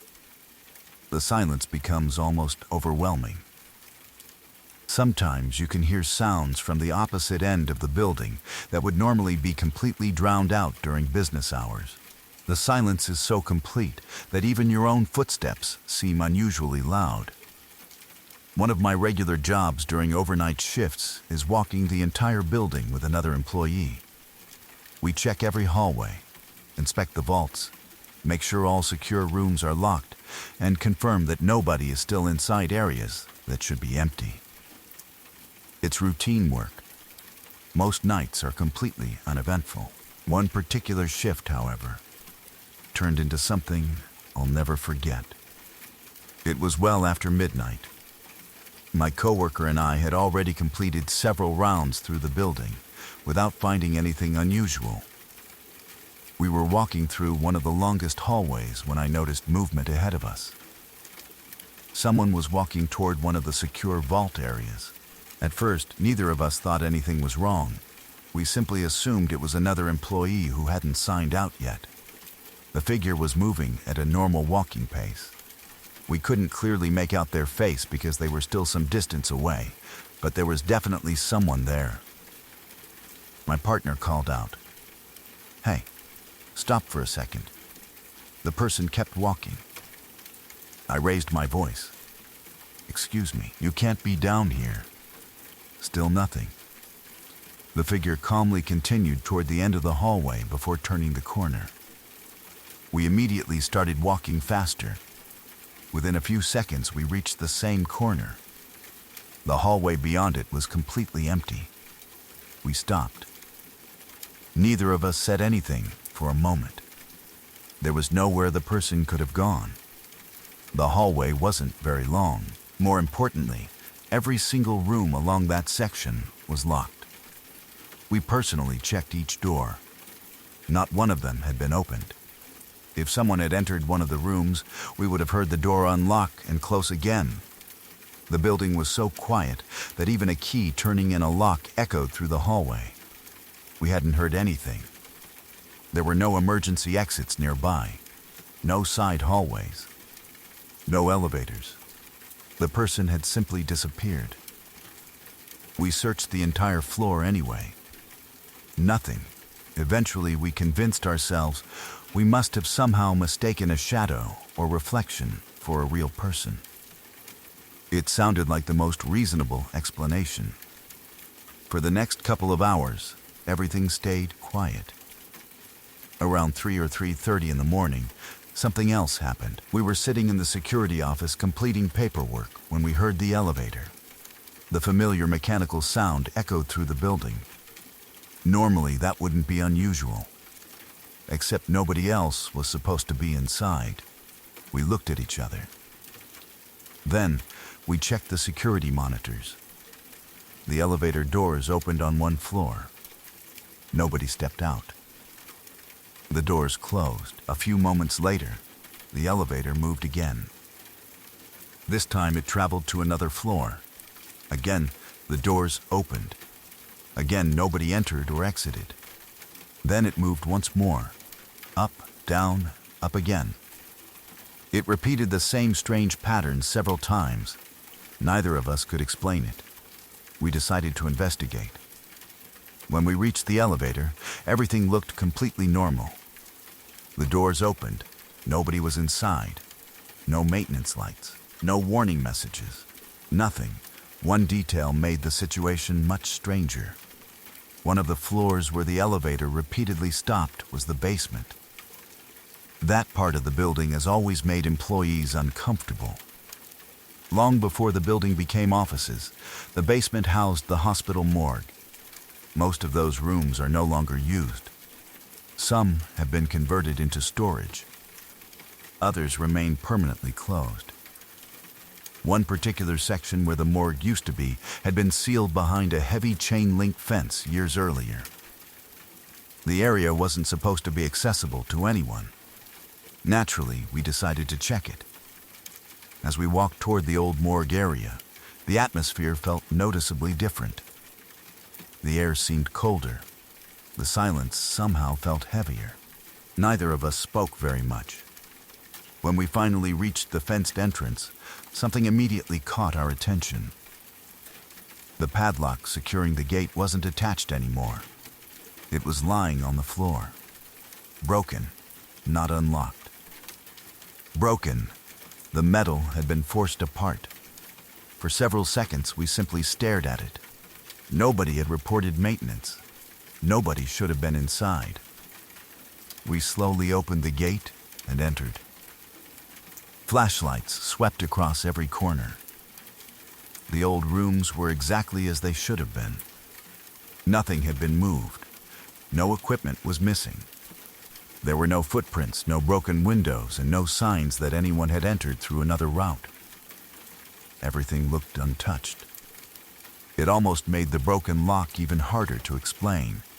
If someone had forced their way inside, why leave without taking or damaging anything? We searched every room twice. Nothing. Eventually, we replaced the broken gate as best we could and returned upstairs. Neither of us spoke very much after that. The rest of the night passed quietly. No more footsteps. No more movement. No more elevator activity. By morning, we were exhausted, partly because we had been awake all night. Partly because neither of us could stop thinking about everything that had happened. When the day shift arrived, we explained the entire night's events. We told them about seeing someone walking down the hallway. We explained how the person vanished around the corner. We described the elevator moving between floors by itself. Finally, we mentioned finding the broken lock outside the old morgue. They listened politely. Then they looked at each other and smiled. One of them laughed. "You guys have been awake too long." Another suggested we had probably imagined most of it because we were tired. Someone else joked that too many horror movies had gotten into our heads. We didn't argue. Maybe they were right. Sleep deprivation can affect your perception. Old buildings make strange noises. Mechanical systems fail. People sometimes mistake shadows for movement. Every single event might have had a perfectly normal explanation. But here's the part that still stays with me. There were two of us working that shift.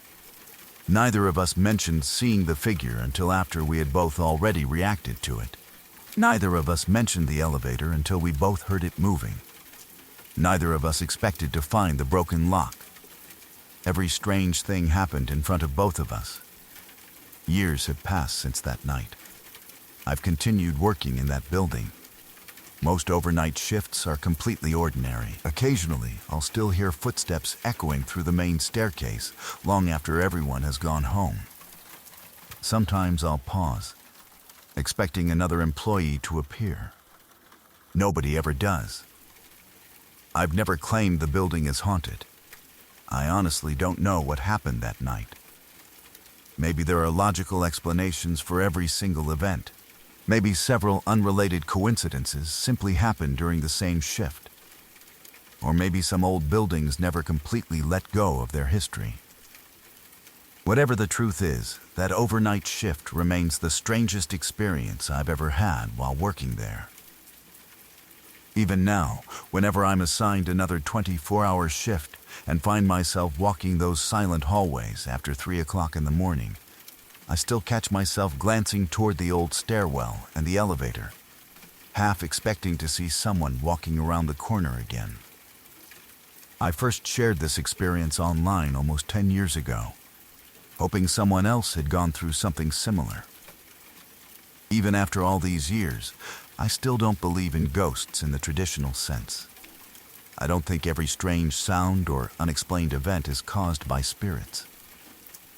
At the same time, I also believe there are things in this world that we simply don't understand yet. Maybe one day science will explain experiences like mine. Until then, all I can do is tell the story exactly as I remember it. This happened when I was 23 years old. I'm in my 40s now, and despite the passing years, every detail of that night is still clear in my mind. Some memories fade over time, but this one never has. Whenever I think about it, I can still remember exactly how I felt, exactly what I saw, and exactly how frightened I was. At the time, I had recently finished college and had been dating my girlfriend for a while. One weekend, I went to visit her parents' house. They lived in a quiet neighborhood that felt peaceful and welcoming. I had been there several times before, but I had never stayed overnight. That evening, the weather suddenly changed. Dark clouds rolled in, and before long, a heavy storm started. Rain hammered against the windows while thunder echoed across the sky. It became obvious that driving home in those conditions wasn't a good idea.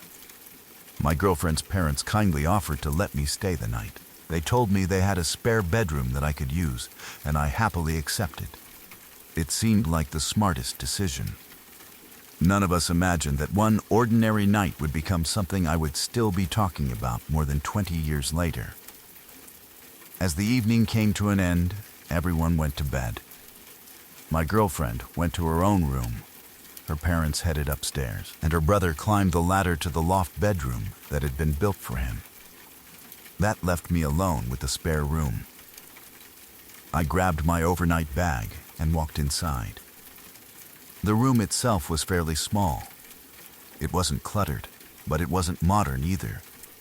It had the feeling of a room that wasn't used very often. There was a single bed pushed against one wall, a small bedside table, a chair beside the bed, and a wardrobe in the corner. The only light came through the curtains from a nearby street lamp outside. It wasn't bright enough to clearly see everything, but there was enough light to make out the shapes of the furniture. As I climbed into bed, something on the chair beside me caught my attention. At first glance, it looked like an old stuffed bear or some kind of toy. I couldn't make out many details because of the darkness, but it looked worn out, almost as if a dog had chewed on it years ago. The shape looked uneven, rough, and strangely distorted.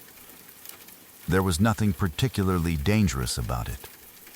It was just unpleasant. The kind of object that instantly makes you uncomfortable for reasons you can't explain. I remember thinking to myself, that thing looks creepy. I almost got out of bed to move it somewhere else, but I was tired after a long day and didn't want to bother. Instead, I simply turned my back toward it, pulled the blanket over myself, and tried to fall asleep. Within minutes, I was asleep. At least, I think I was. The next thing I remember is waking up. It wasn't like a normal awakening. Usually, when something wakes me up, I immediately open my eyes. This time I didn't. Before my eyes even opened, I already knew something was wrong. I couldn't explain why. It was simply a feeling. Then I heard it. A strange sound filled the room. The closest comparison I can make is the sound of television static, but that isn't completely accurate. It wasn't exactly buzzing, and it wasn't exactly humming either. It sounded like a strange electrical crackling, mixed with a low vibration. The noise wasn't painfully loud. If anything, it was fairly quiet. But it completely filled the room. I lay there listening for several seconds without opening my eyes. The sound immediately made me uneasy because I couldn't identify where it was coming from. I tried to think logically. Maybe there was an electrical appliance somewhere nearby. Maybe the storm had affected the power. Maybe it was rain hitting something outside. None of those explanations sounded right. Eventually, I realized I couldn't lie there forever. Whatever was making the sound wasn't going away. Slowly, I opened my eyes. The room looked almost exactly the way I remembered it before falling asleep. There was still a faint glow coming through the curtains. The furniture remained in shadow. Everything appeared perfectly normal. At least, almost everything. Directly above me, somewhere between my face and the ceiling, was a patch of darkness unlike anything I had ever seen. The rest of the room was dimly lit. This wasn't. This area was completely black, not simply shadowed. Black, it almost looked as though a piece of the room had been cut away. The darkness had shape. It seemed to hang above the bed without moving. At the same time, that strange buzzing sound continued around me. The moment I noticed it, every muscle in my body locked. People often talk about fight or flight. What they rarely mention is the third reaction. Freeze. That's exactly what happened to me. I couldn't move. Not because something was physically holding me down. My body simply refused to respond. I had boxed for years. I wasn't someone who frightened easily. If someone wanted to fight me in the street, I had no problem standing my ground, but whatever confidence I normally had disappeared completely in that room. I have never experienced fear like that before or since. It wasn't panic. It wasn't anxiety. It was something much deeper. Every instinct inside me screamed that something was terribly wrong. I kept staring at that impossible patch of darkness. It never moved. It simply remained there while the strange buzzing continued. My breathing became shallow. I could hear my own heartbeat pounding inside my ears. I wanted to sit up. I wanted to switch on the light. I wanted to run from the room. Instead, I remained completely still. Time seemed to lose all meaning. I have no idea whether I stared at it for 30 seconds or 5 minutes. Eventually, another thought entered my mind. Maybe this wasn't real. Maybe something was wrong with me. I wondered if my brain had somehow malfunctioned while I was asleep. Maybe I was hallucinating. Maybe I was seriously ill. To be honest, that possibility didn't comfort me. Whether the experience came from outside my body or inside my own mind, it was equally terrifying. I slowly closed my eyes again. I remember thinking that the safest thing I could do was try to go back to sleep. It sounds ridiculous now, but at the time it felt like the only option I had.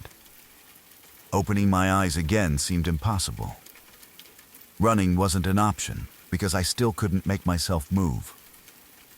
So I lay there in complete darkness with my eyes shut, listening to that strange electrical sound continue around me. Over and over, I repeated the same thought in my head.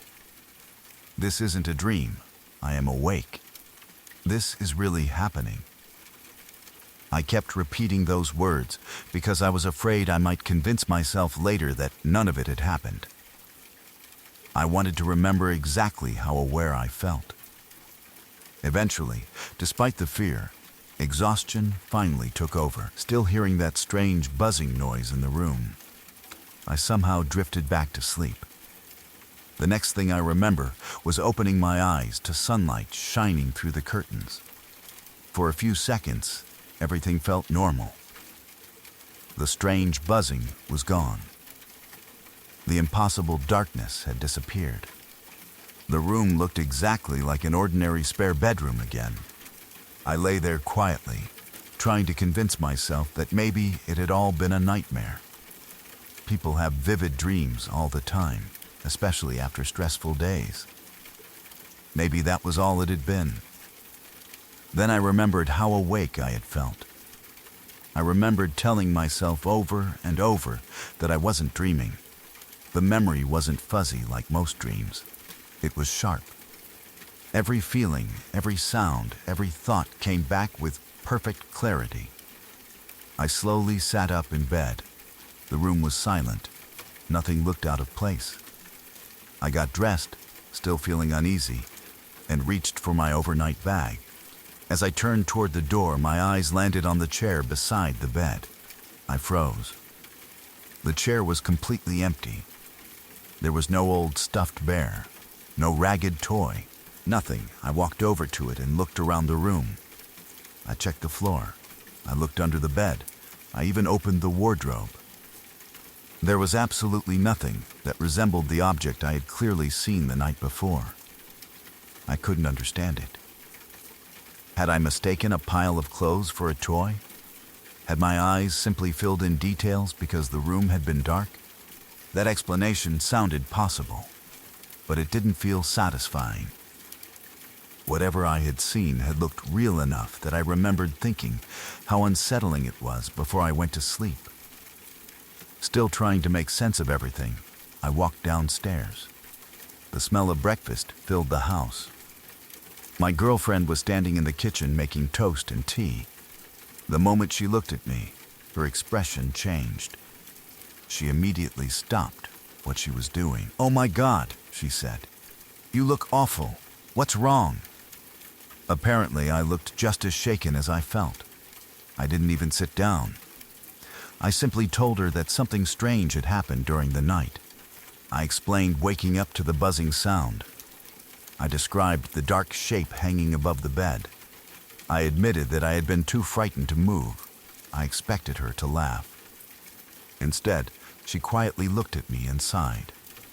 Then she said 4 words that made my stomach drop. "Oh, not again."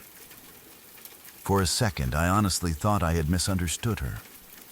"What do you mean, not again?" I asked. She hesitated before answering. Then she told me something I never expected to hear. Before the loft had been converted, that spare room had actually belonged to her younger brother. According to her, everything had been perfectly normal for years. Then one night something happened that changed everything. Her parents woke up in the middle of the night because they heard the shower running. Not just running. Blasting, confused, they went to investigate. When they opened the bathroom door, they found her brother sitting fully clothed beneath freezing cold water. He wasn't crying. He wasn't speaking normally. He just kept repeating one sentence. "I feel dirty," over and over again. "I feel dirty." He refused to explain why. Eventually, his parents managed to convince him to get out of the shower. They wrapped him in towels and took him back toward his bedroom. When they entered the room, they immediately noticed something strange. A large picture that had been hanging above the head of his bed had fallen from the wall. It wasn't an ordinary framed picture. It had a large sheet of glass covering the front. Instead of simply falling onto the floor, it had somehow landed directly on his pillow. The glass had embedded itself into the mattress exactly where his head would have been if he had still been lying there. Her brother completely refused to enter the room ever again. Nothing his parents said could convince him. He insisted something inside that room had frightened him.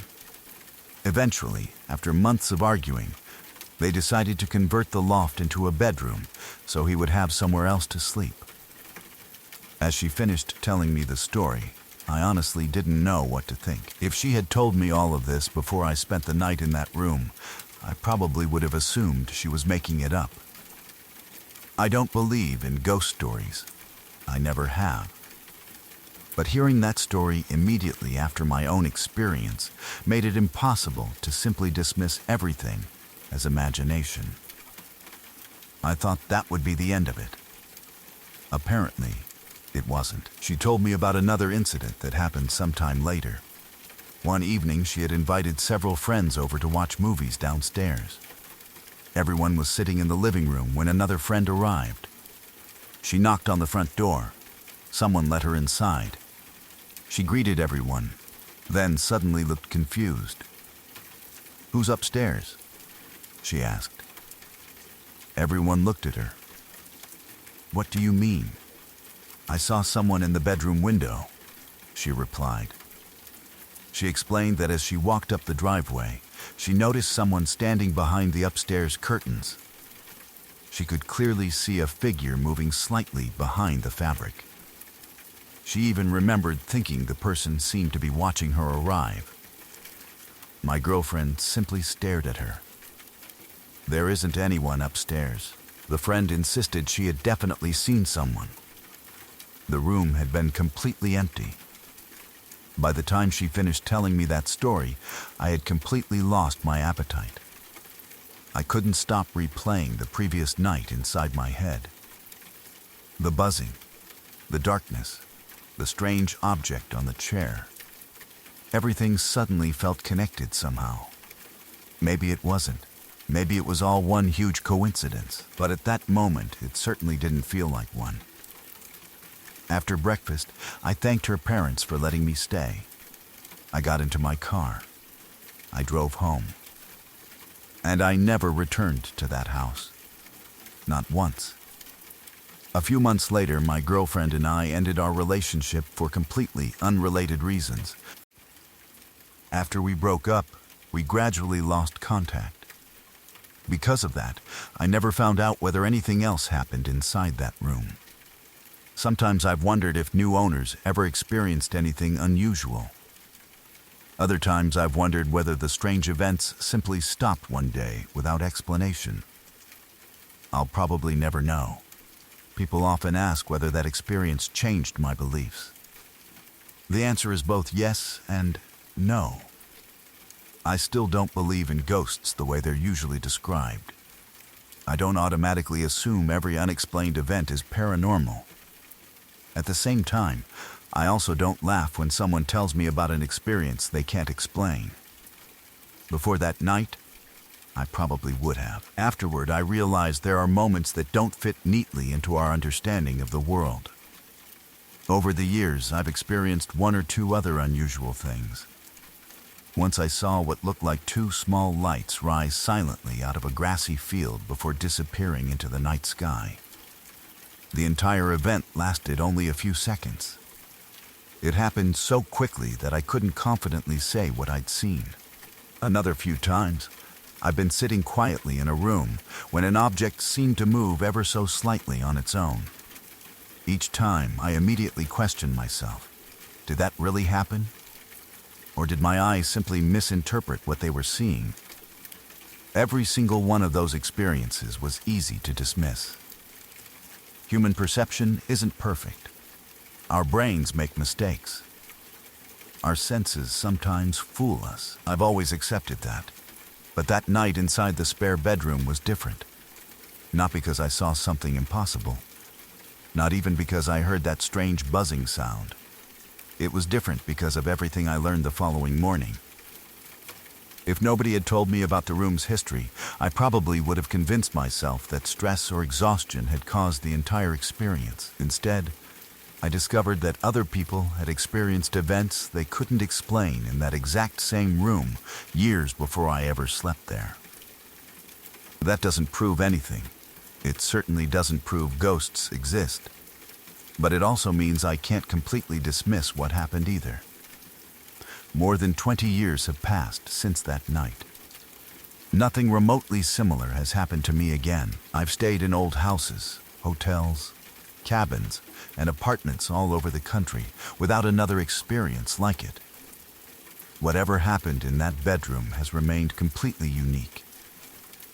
Maybe one day someone will discover a scientific explanation for experiences like mine. Maybe unusual electrical fields, sleep disturbances, or something we don't yet understand can create experiences that feel completely real. I'd actually welcome that explanation. Until then, all I can honestly say is this. I know exactly what I experienced. I know I was awake. I know how terrified I felt, and although I still don't claim to believe in ghosts, I no longer dismiss people simply because their experiences don't fit our current understanding of the world. Sometimes the strangest events aren't the ones we can explain.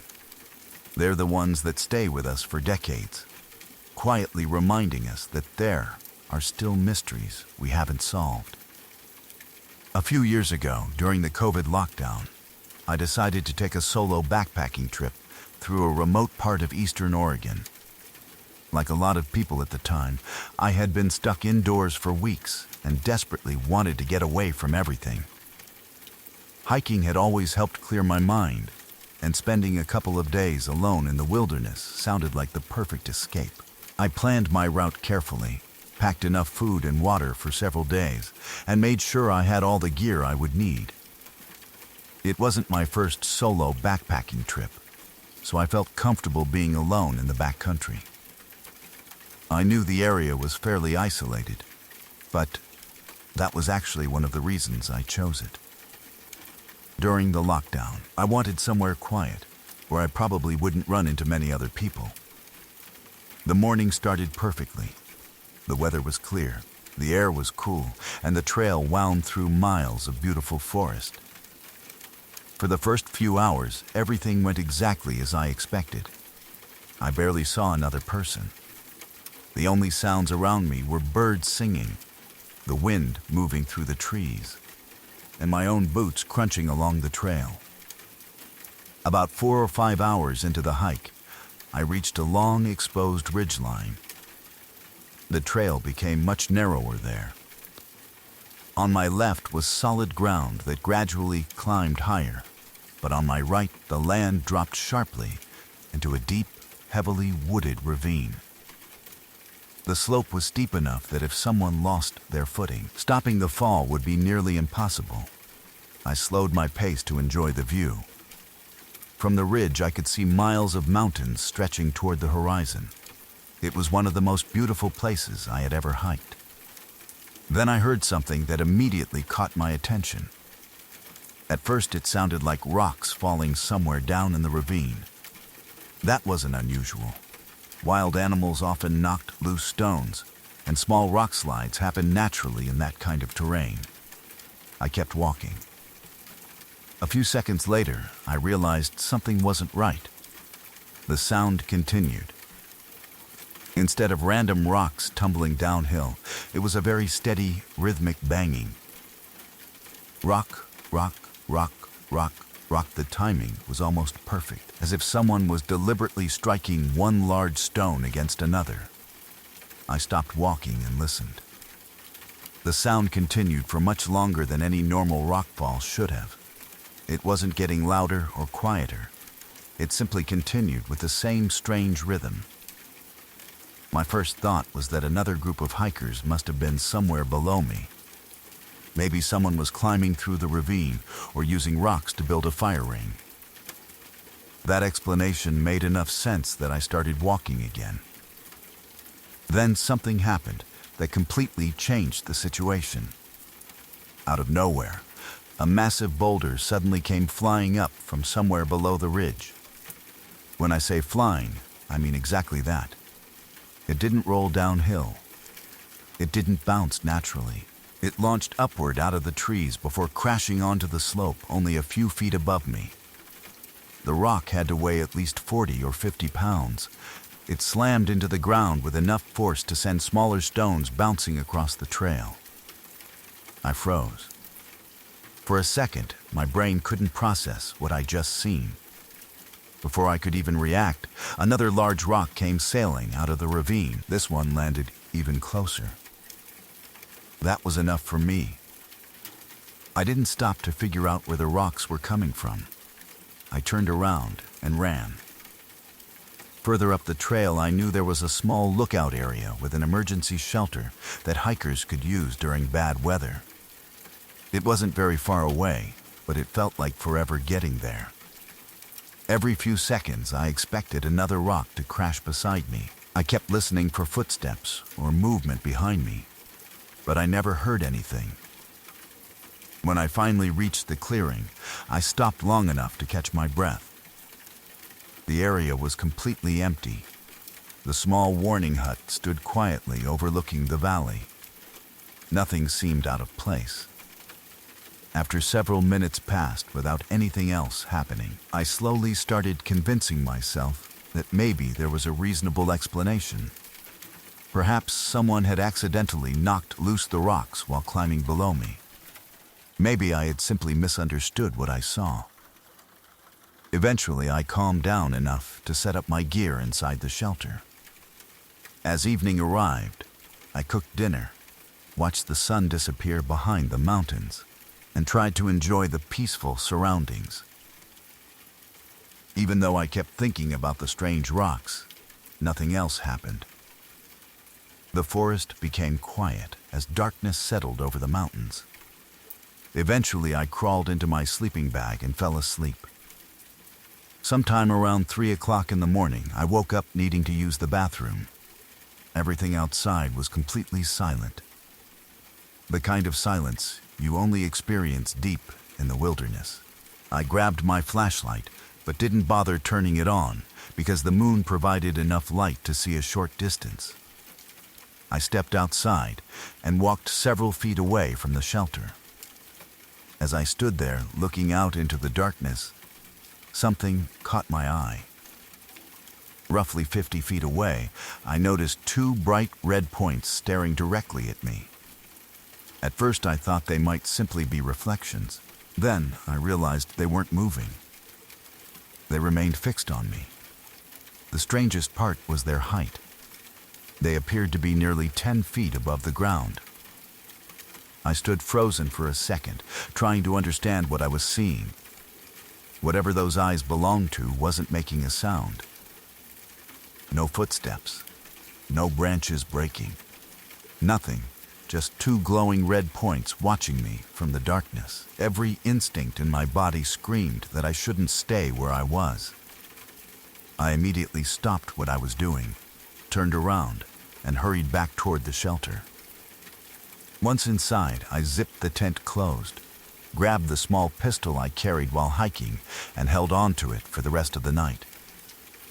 I don't think I slept another minute. Every tiny sound outside made me tense. Every gust of wind made me wonder if something was approaching. I kept staring toward the tent door, waiting for something.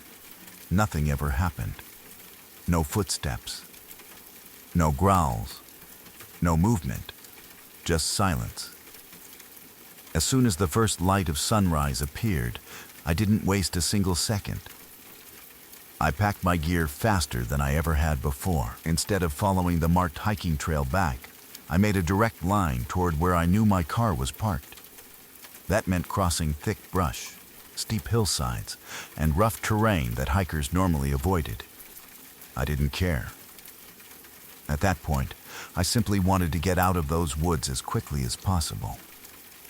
Branches scratched my arms. Mud covered my boots. Several times I nearly slipped while climbing over fallen trees and loose rocks. Hours later, I finally stumbled out of the brush into another campground. I must have looked terrible. My clothes were covered in dirt. My boots were soaked. I was exhausted. From there, I walked a couple of miles down a quiet road until I finally reached my car. I have no idea what threw those rocks. I have no explanation for the glowing red eyes I saw later that night. I've heard plenty of theories over the years. Some people suggested another hiker had been trying to scare me away. Others believed it could have been an animal I failed to identify. A surprising number of people told me that rhythmic rock knocking is something often reported during alleged Sasquatch encounters. I honestly don't know what to believe. I've never claimed I saw Bigfoot. I never actually saw whatever was in the ravine. What I do know is that something powerful was there. Something capable of throwing rocks much larger than any person could casually toss uphill. Oddly enough, despite how frightened I was, I never felt like it wanted to kill me. The feeling I had was different. It was almost as though whatever was out there simply wanted me to know I wasn't alone. It seemed more like a warning than an attack. Even now, years later, I can still remember standing on that lonely ridgeline, hearing those steady rock knocks echo through the forest before those huge boulders came crashing out of the ravine. I've spent plenty of nights camping since then, but I've never returned to that part of eastern Oregon. Some places leave you with questions that never get answered. That mountain is one of them. About 10 years ago, I had an experience that still doesn't make sense to me. I've gone over it in my head countless times, trying to come up with a reasonable explanation, but nothing has ever felt right. Even after all these years, I can still picture every detail of that night as clearly as if it had happened yesterday. At the time, I was driving home late after a long day. My route took me along a lonely highway in eastern Oregon, a stretch of road surrounded by open fields and rolling hills with almost nothing nearby. There weren't any towns for miles, and once the sun went down, the entire area became incredibly dark. If you've ever driven through rural eastern Oregon in the middle of the night, you know how isolated it feels. The only light comes from your headlights, and everything beyond them disappears into blackness. It was around 3 o'clock in the morning. The road was completely empty. I hadn't seen another vehicle for several miles, and there were no houses, gas stations, or businesses anywhere nearby. The only sounds were the steady hum of my engine and the tires rolling across the pavement. I wasn't struggling to stay awake. I wasn't distracted or exhausted. I felt completely alert. I was simply looking forward to getting home, climbing into bed, and finally getting some sleep. For several minutes, nothing unusual happened. Then, out of nowhere, my headlights illuminated someone standing on the shoulder of the road. At first, I thought it might be a construction worker or someone whose vehicle had broken down. The reflective strips on his high-visibility safety vest lit up brightly as my headlights reached him, making him stand out against the darkness. He wasn't walking. He wasn't waving for help. He was simply standing there. As I got a little closer, I noticed he was holding something in his arms. From a distance, it looked exactly like a small baby wrapped in a blanket. He gently rocked it back and forth as if he were trying to comfort a child. That immediately caught my attention. Who would be standing on the side of an empty highway at 3 in the morning holding a baby? There wasn't a single house nearby. There were no parked cars, no flashing hazard lights, and no signs that an accident had happened. Thinking someone might need help, I took my foot off the gas and slowed down. I started looking around for another vehicle or anyone else nearby. There was nothing. Just one man standing alone on the gravel shoulder. As I got closer, I switched on my high beams to get a better look. The brighter light completely changed what I thought I was seeing. It wasn't a baby, it was a deer fawn. The small animal was clearly dead. Its body was covered with blood, and one of its legs hung awkwardly as the man slowly rocked it back and forth in his arms. For a second, I honestly couldn't believe what I was looking at. My mind struggled to process the image. Then I looked at the man's face. He wasn't looking down at the animal. He wasn't looking at my truck. He stared straight ahead with an empty expression, almost as if he didn't even realize I was there. A faint smile stretched across his face, but there was no warmth behind it. It wasn't a happy smile. It wasn't friendly. It looked completely emotionless. The thing that disturbed me the most was his eyes. They looked lifeless. There was no emotion, no curiosity, no fear. Just a blank stare that somehow made the entire situation feel even more unsettling. As my truck passed him, our eyes met for only a brief moment. That single glance sent a chill through my entire body. Every instinct I had told me not to stop. Only seconds earlier, I had been thinking about pulling over to ask if he needed assistance. The moment I realized what he was holding, that thought disappeared completely. I pressed the accelerator to the floor and drove away as fast as I could. For the next several miles, I couldn't stop checking my rearview mirror. Part of me expected to see him standing in the middle of the road behind me. Another part kept wondering if I had somehow misunderstood what I had seen. But no matter how many times I replayed those few seconds in my head, the details never changed. I knew exactly what I had witnessed. Unfortunately, there wasn't much cell phone service in that area. I kept driving until I finally reached a spot where my phone picked up a signal. The first thing I did was call 911. I explained that I had just seen a man standing on the shoulder of the highway, wearing a reflective safety vest. I told the dispatcher exactly where I had seen him and gave the closest mile marker I could remember. I also explained what he had been holding. There was a brief silence on the other end of the line. The dispatcher sounded skeptical. Honestly, I couldn't blame them. Even saying the story out loud made it sound unbelievable. Still, they took down the information and said they would send a deputy to check the area. Later, I learned that officers searched the highway, but didn't find anyone. There was no man, no dead deer, no evidence that anyone had been standing there. That somehow made the whole experience even stranger. Over the years, I've told this story to friends several times. Almost every person has offered a different explanation. Some think I must have briefly fallen asleep behind the wheel and dreamed the whole thing. Others believe I probably saw a strangely shaped trash bag or some kind of hunting equipment that my brain misunderstood in the darkness. A few have suggested I imagined the entire encounter because I was driving alone late at night. I understand why people look for a logical explanation. If someone else told me the exact same story, I'd probably try to explain it away too. The problem is that I know I wasn't asleep. I wasn't hallucinating.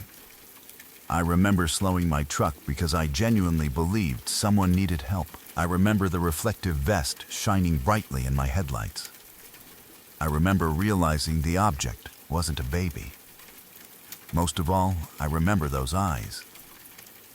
Even now, after all these years, that's the part I can't forget. I've driven thousands of miles since that night, including many lonely highways in the middle of the night. I've seen stranded drivers, injured animals, and plenty of strange things along the road. I've never seen anything remotely like that again. Maybe there is a completely reasonable explanation for what happened. Maybe I'll never know what I actually saw.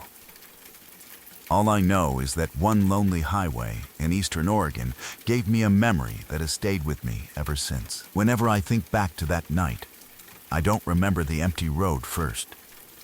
I remember a man standing alone in the darkness, gently rocking what I first believed was a baby, only to realize it was a bloody deer fawn. And I remember the blank smile and those lifeless eyes staring into the darkness as if nothing else in the world existed. No matter how much time passes, that image is one I'll never forget. One of the strangest things that has ever happened to me took place when I was in the 3rd grade. Even now, after all these years, I still can't explain it. Whenever I tell the story to someone, they usually smile, laugh, or assume I'm exaggerating. Some people think I dreamed it, while others say it was just an unusually strong case of déjà vu. I understand why they think that, but what I experienced felt far more real than an ordinary feeling that something had happened before. It was just a normal school morning. Nothing about the day seemed unusual when I woke up. My mom and I followed the same routine we had followed countless times before. She would drive me to the entrance of our neighborhood before work, and I would get out of the car and walk across the street to a Hispanic family's house. I usually stayed there for 20 or 30 minutes before heading to school. It was simply part of my daily routine, and I never thought twice about it. That morning felt exactly like every other morning. The weather was nice. Traffic was light. My mom drove while we talked about random things the way we usually did. I remember sitting in the passenger seat, thinking about school and whatever was waiting for me that day. Nothing felt strange or out of place. Eventually, my mom pulled over at the usual spot. I thanked her, opened the car door, and stepped outside. The neighborhood was quiet. A few birds were chirping, and everything seemed peaceful. Across the street was the house where I went every morning before school. Without really thinking, I started walking toward the road. For some reason, I never looked left or right. Normally, every kid is taught to stop, look both ways, and only cross when it's safe. I don't know why I skipped that step that morning. Maybe I was distracted. Maybe I was thinking about something else. I stepped off the curb. The next thing I remember happened almost instantly. A beige car suddenly appeared. There wasn't enough time to react. I barely had time to register what was happening before the car slammed into me. I remember the shock. I remember seeing the front of the vehicle rushing toward me. Then everything went black. There was no pain, no slow motion, no waking up in a hospital. Instead, something impossible happened. In the blink of an eye, I found myself sitting back inside my mom's car. At first, I couldn't understand what was happening. I looked around in complete confusion. Everything looked exactly the same. My mom was still driving. The neighborhood looked identical. The conversation was in exactly the same place. It was as if someone had rewound time by only a few seconds. I wasn't reliving the entire morning. I was only moments before getting out of the car. A strange feeling washed over me. It wasn't fear at first. it was confusion. Everything felt strangely familiar. Then the memory hit me. I suddenly remembered being hit by the beige car. Every detail came rushing back.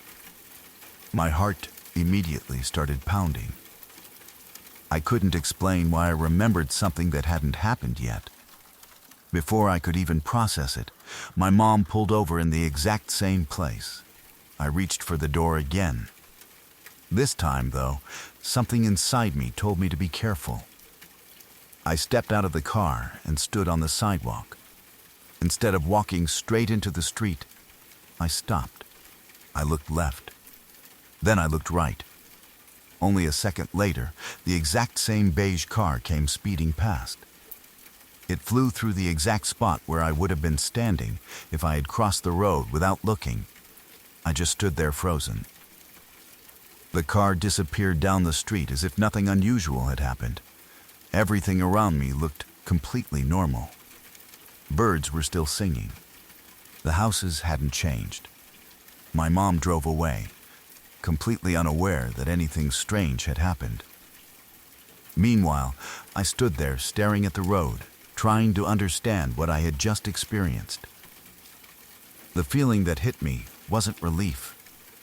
It wasn't excitement. It was something much deeper. For the first time in my life, I felt genuine existential dread. I didn't understand how I could remember being hit by a car that had never actually hit me. As a child, I didn't have the words to describe what I was feeling. I only knew that reality suddenly felt different. For the rest of that day, I couldn't stop thinking about it. Every time I replayed the event in my head, it happened the same way. First, I crossed without looking. Then, the beige car hit me. Then, I was somehow back inside my mom's car again. Then I looked both ways and watched that same car drive past safely. As I got older, I occasionally shared the story with friends. Most of them didn't believe me. Some laughed and said I must have dreamed the first part. Others insisted it was simply déjà vu. Maybe that's true. Maybe my brain experienced some strange glitch that science can explain. I'm not claiming time actually rewound. I'm not saying I traveled into the past. I honestly don't know what happened. All I know is what I remember. This didn't feel like the normal sensation of déjà vu, where something seems oddly familiar. It felt like I had actually lived through those few seconds once before, and somehow been given another chance to make a different decision. I've spent years trying to convince myself there must be a logical explanation. Maybe memory works in ways we don't fully understand. Maybe my brain somehow created an incredibly vivid false memory. Maybe it really was an unusual neurological event. Whatever the explanation is, it has never felt completely satisfying to me. Even now, I can still picture that beige car speeding through the intersection exactly where I would have been standing. Whenever people tell me my story is impossible, I don't argue with them. I understand why they feel that way. If someone else told me the exact same thing, I'd probably have a hard time believing it too. But I know what I experienced. Whether it was an extraordinary case of déjà vu, a strange trick of memory, or something that science hasn't fully explained yet, I will never forget that ordinary school morning that suddenly became the most confusing moment of my entire childhood. To this day, every time I cross a street, I automatically stop and look both ways. And every now and then, I still think about that beige car and wonder what really happened during those few impossible seconds. My family has always loved animals. Growing up, our house was almost never without a dog, and most of them had been rescued from shelters or difficult situations. My parents believed that every animal deserved a second chance, especially the ones nobody else wanted. Over the years, we took in several rescue dogs, and almost all of them turned into wonderful family pets. When I was about 16 years old, we decided to adopt another dog. She was a young Labrador mix, probably around a year old. The shelter told us she was friendly and energetic, but they also mentioned that she had already been returned 3 different times by previous families. That immediately caught our attention. We asked if she had ever bitten anyone or shown signs of aggression. The answer was no.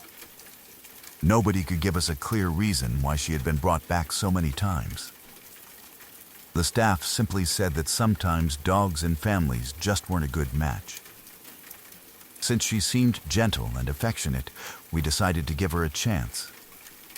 For the first few days, everything seemed perfectly normal. She was playful, loved attention, and acted exactly like any young dog adjusting to a new home. But after a while, strange little things started happening around the house. Small objects would disappear. Sometimes it was a TV remote. Sometimes it was a set of keys. Other times it was something sitting on a shelf that no dog should have been able to reach. At first, we blamed ourselves. Someone must have misplaced the item. Maybe one of us had moved it without remembering. But the disappearances kept happening. Every now and then, one of the missing objects would suddenly show up somewhere completely unexpected. It was strange, but not frightening. We never connected those odd events to the dog. At least not at first.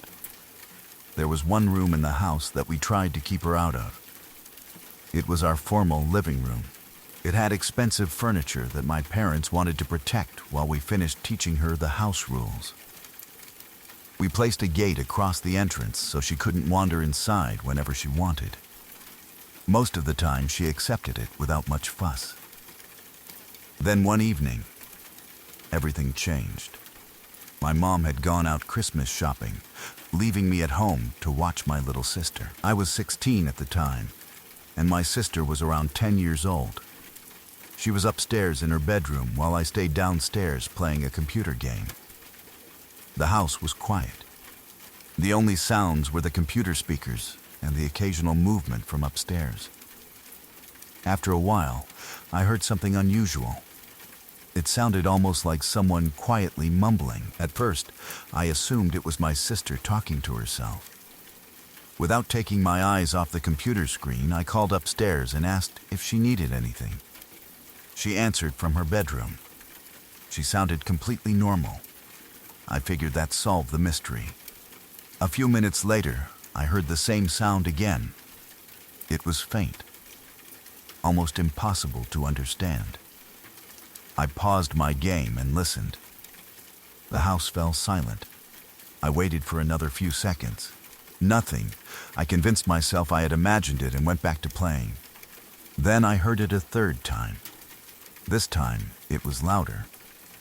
It still sounded like someone speaking, but I couldn't make out the words. Slowly, I turned around.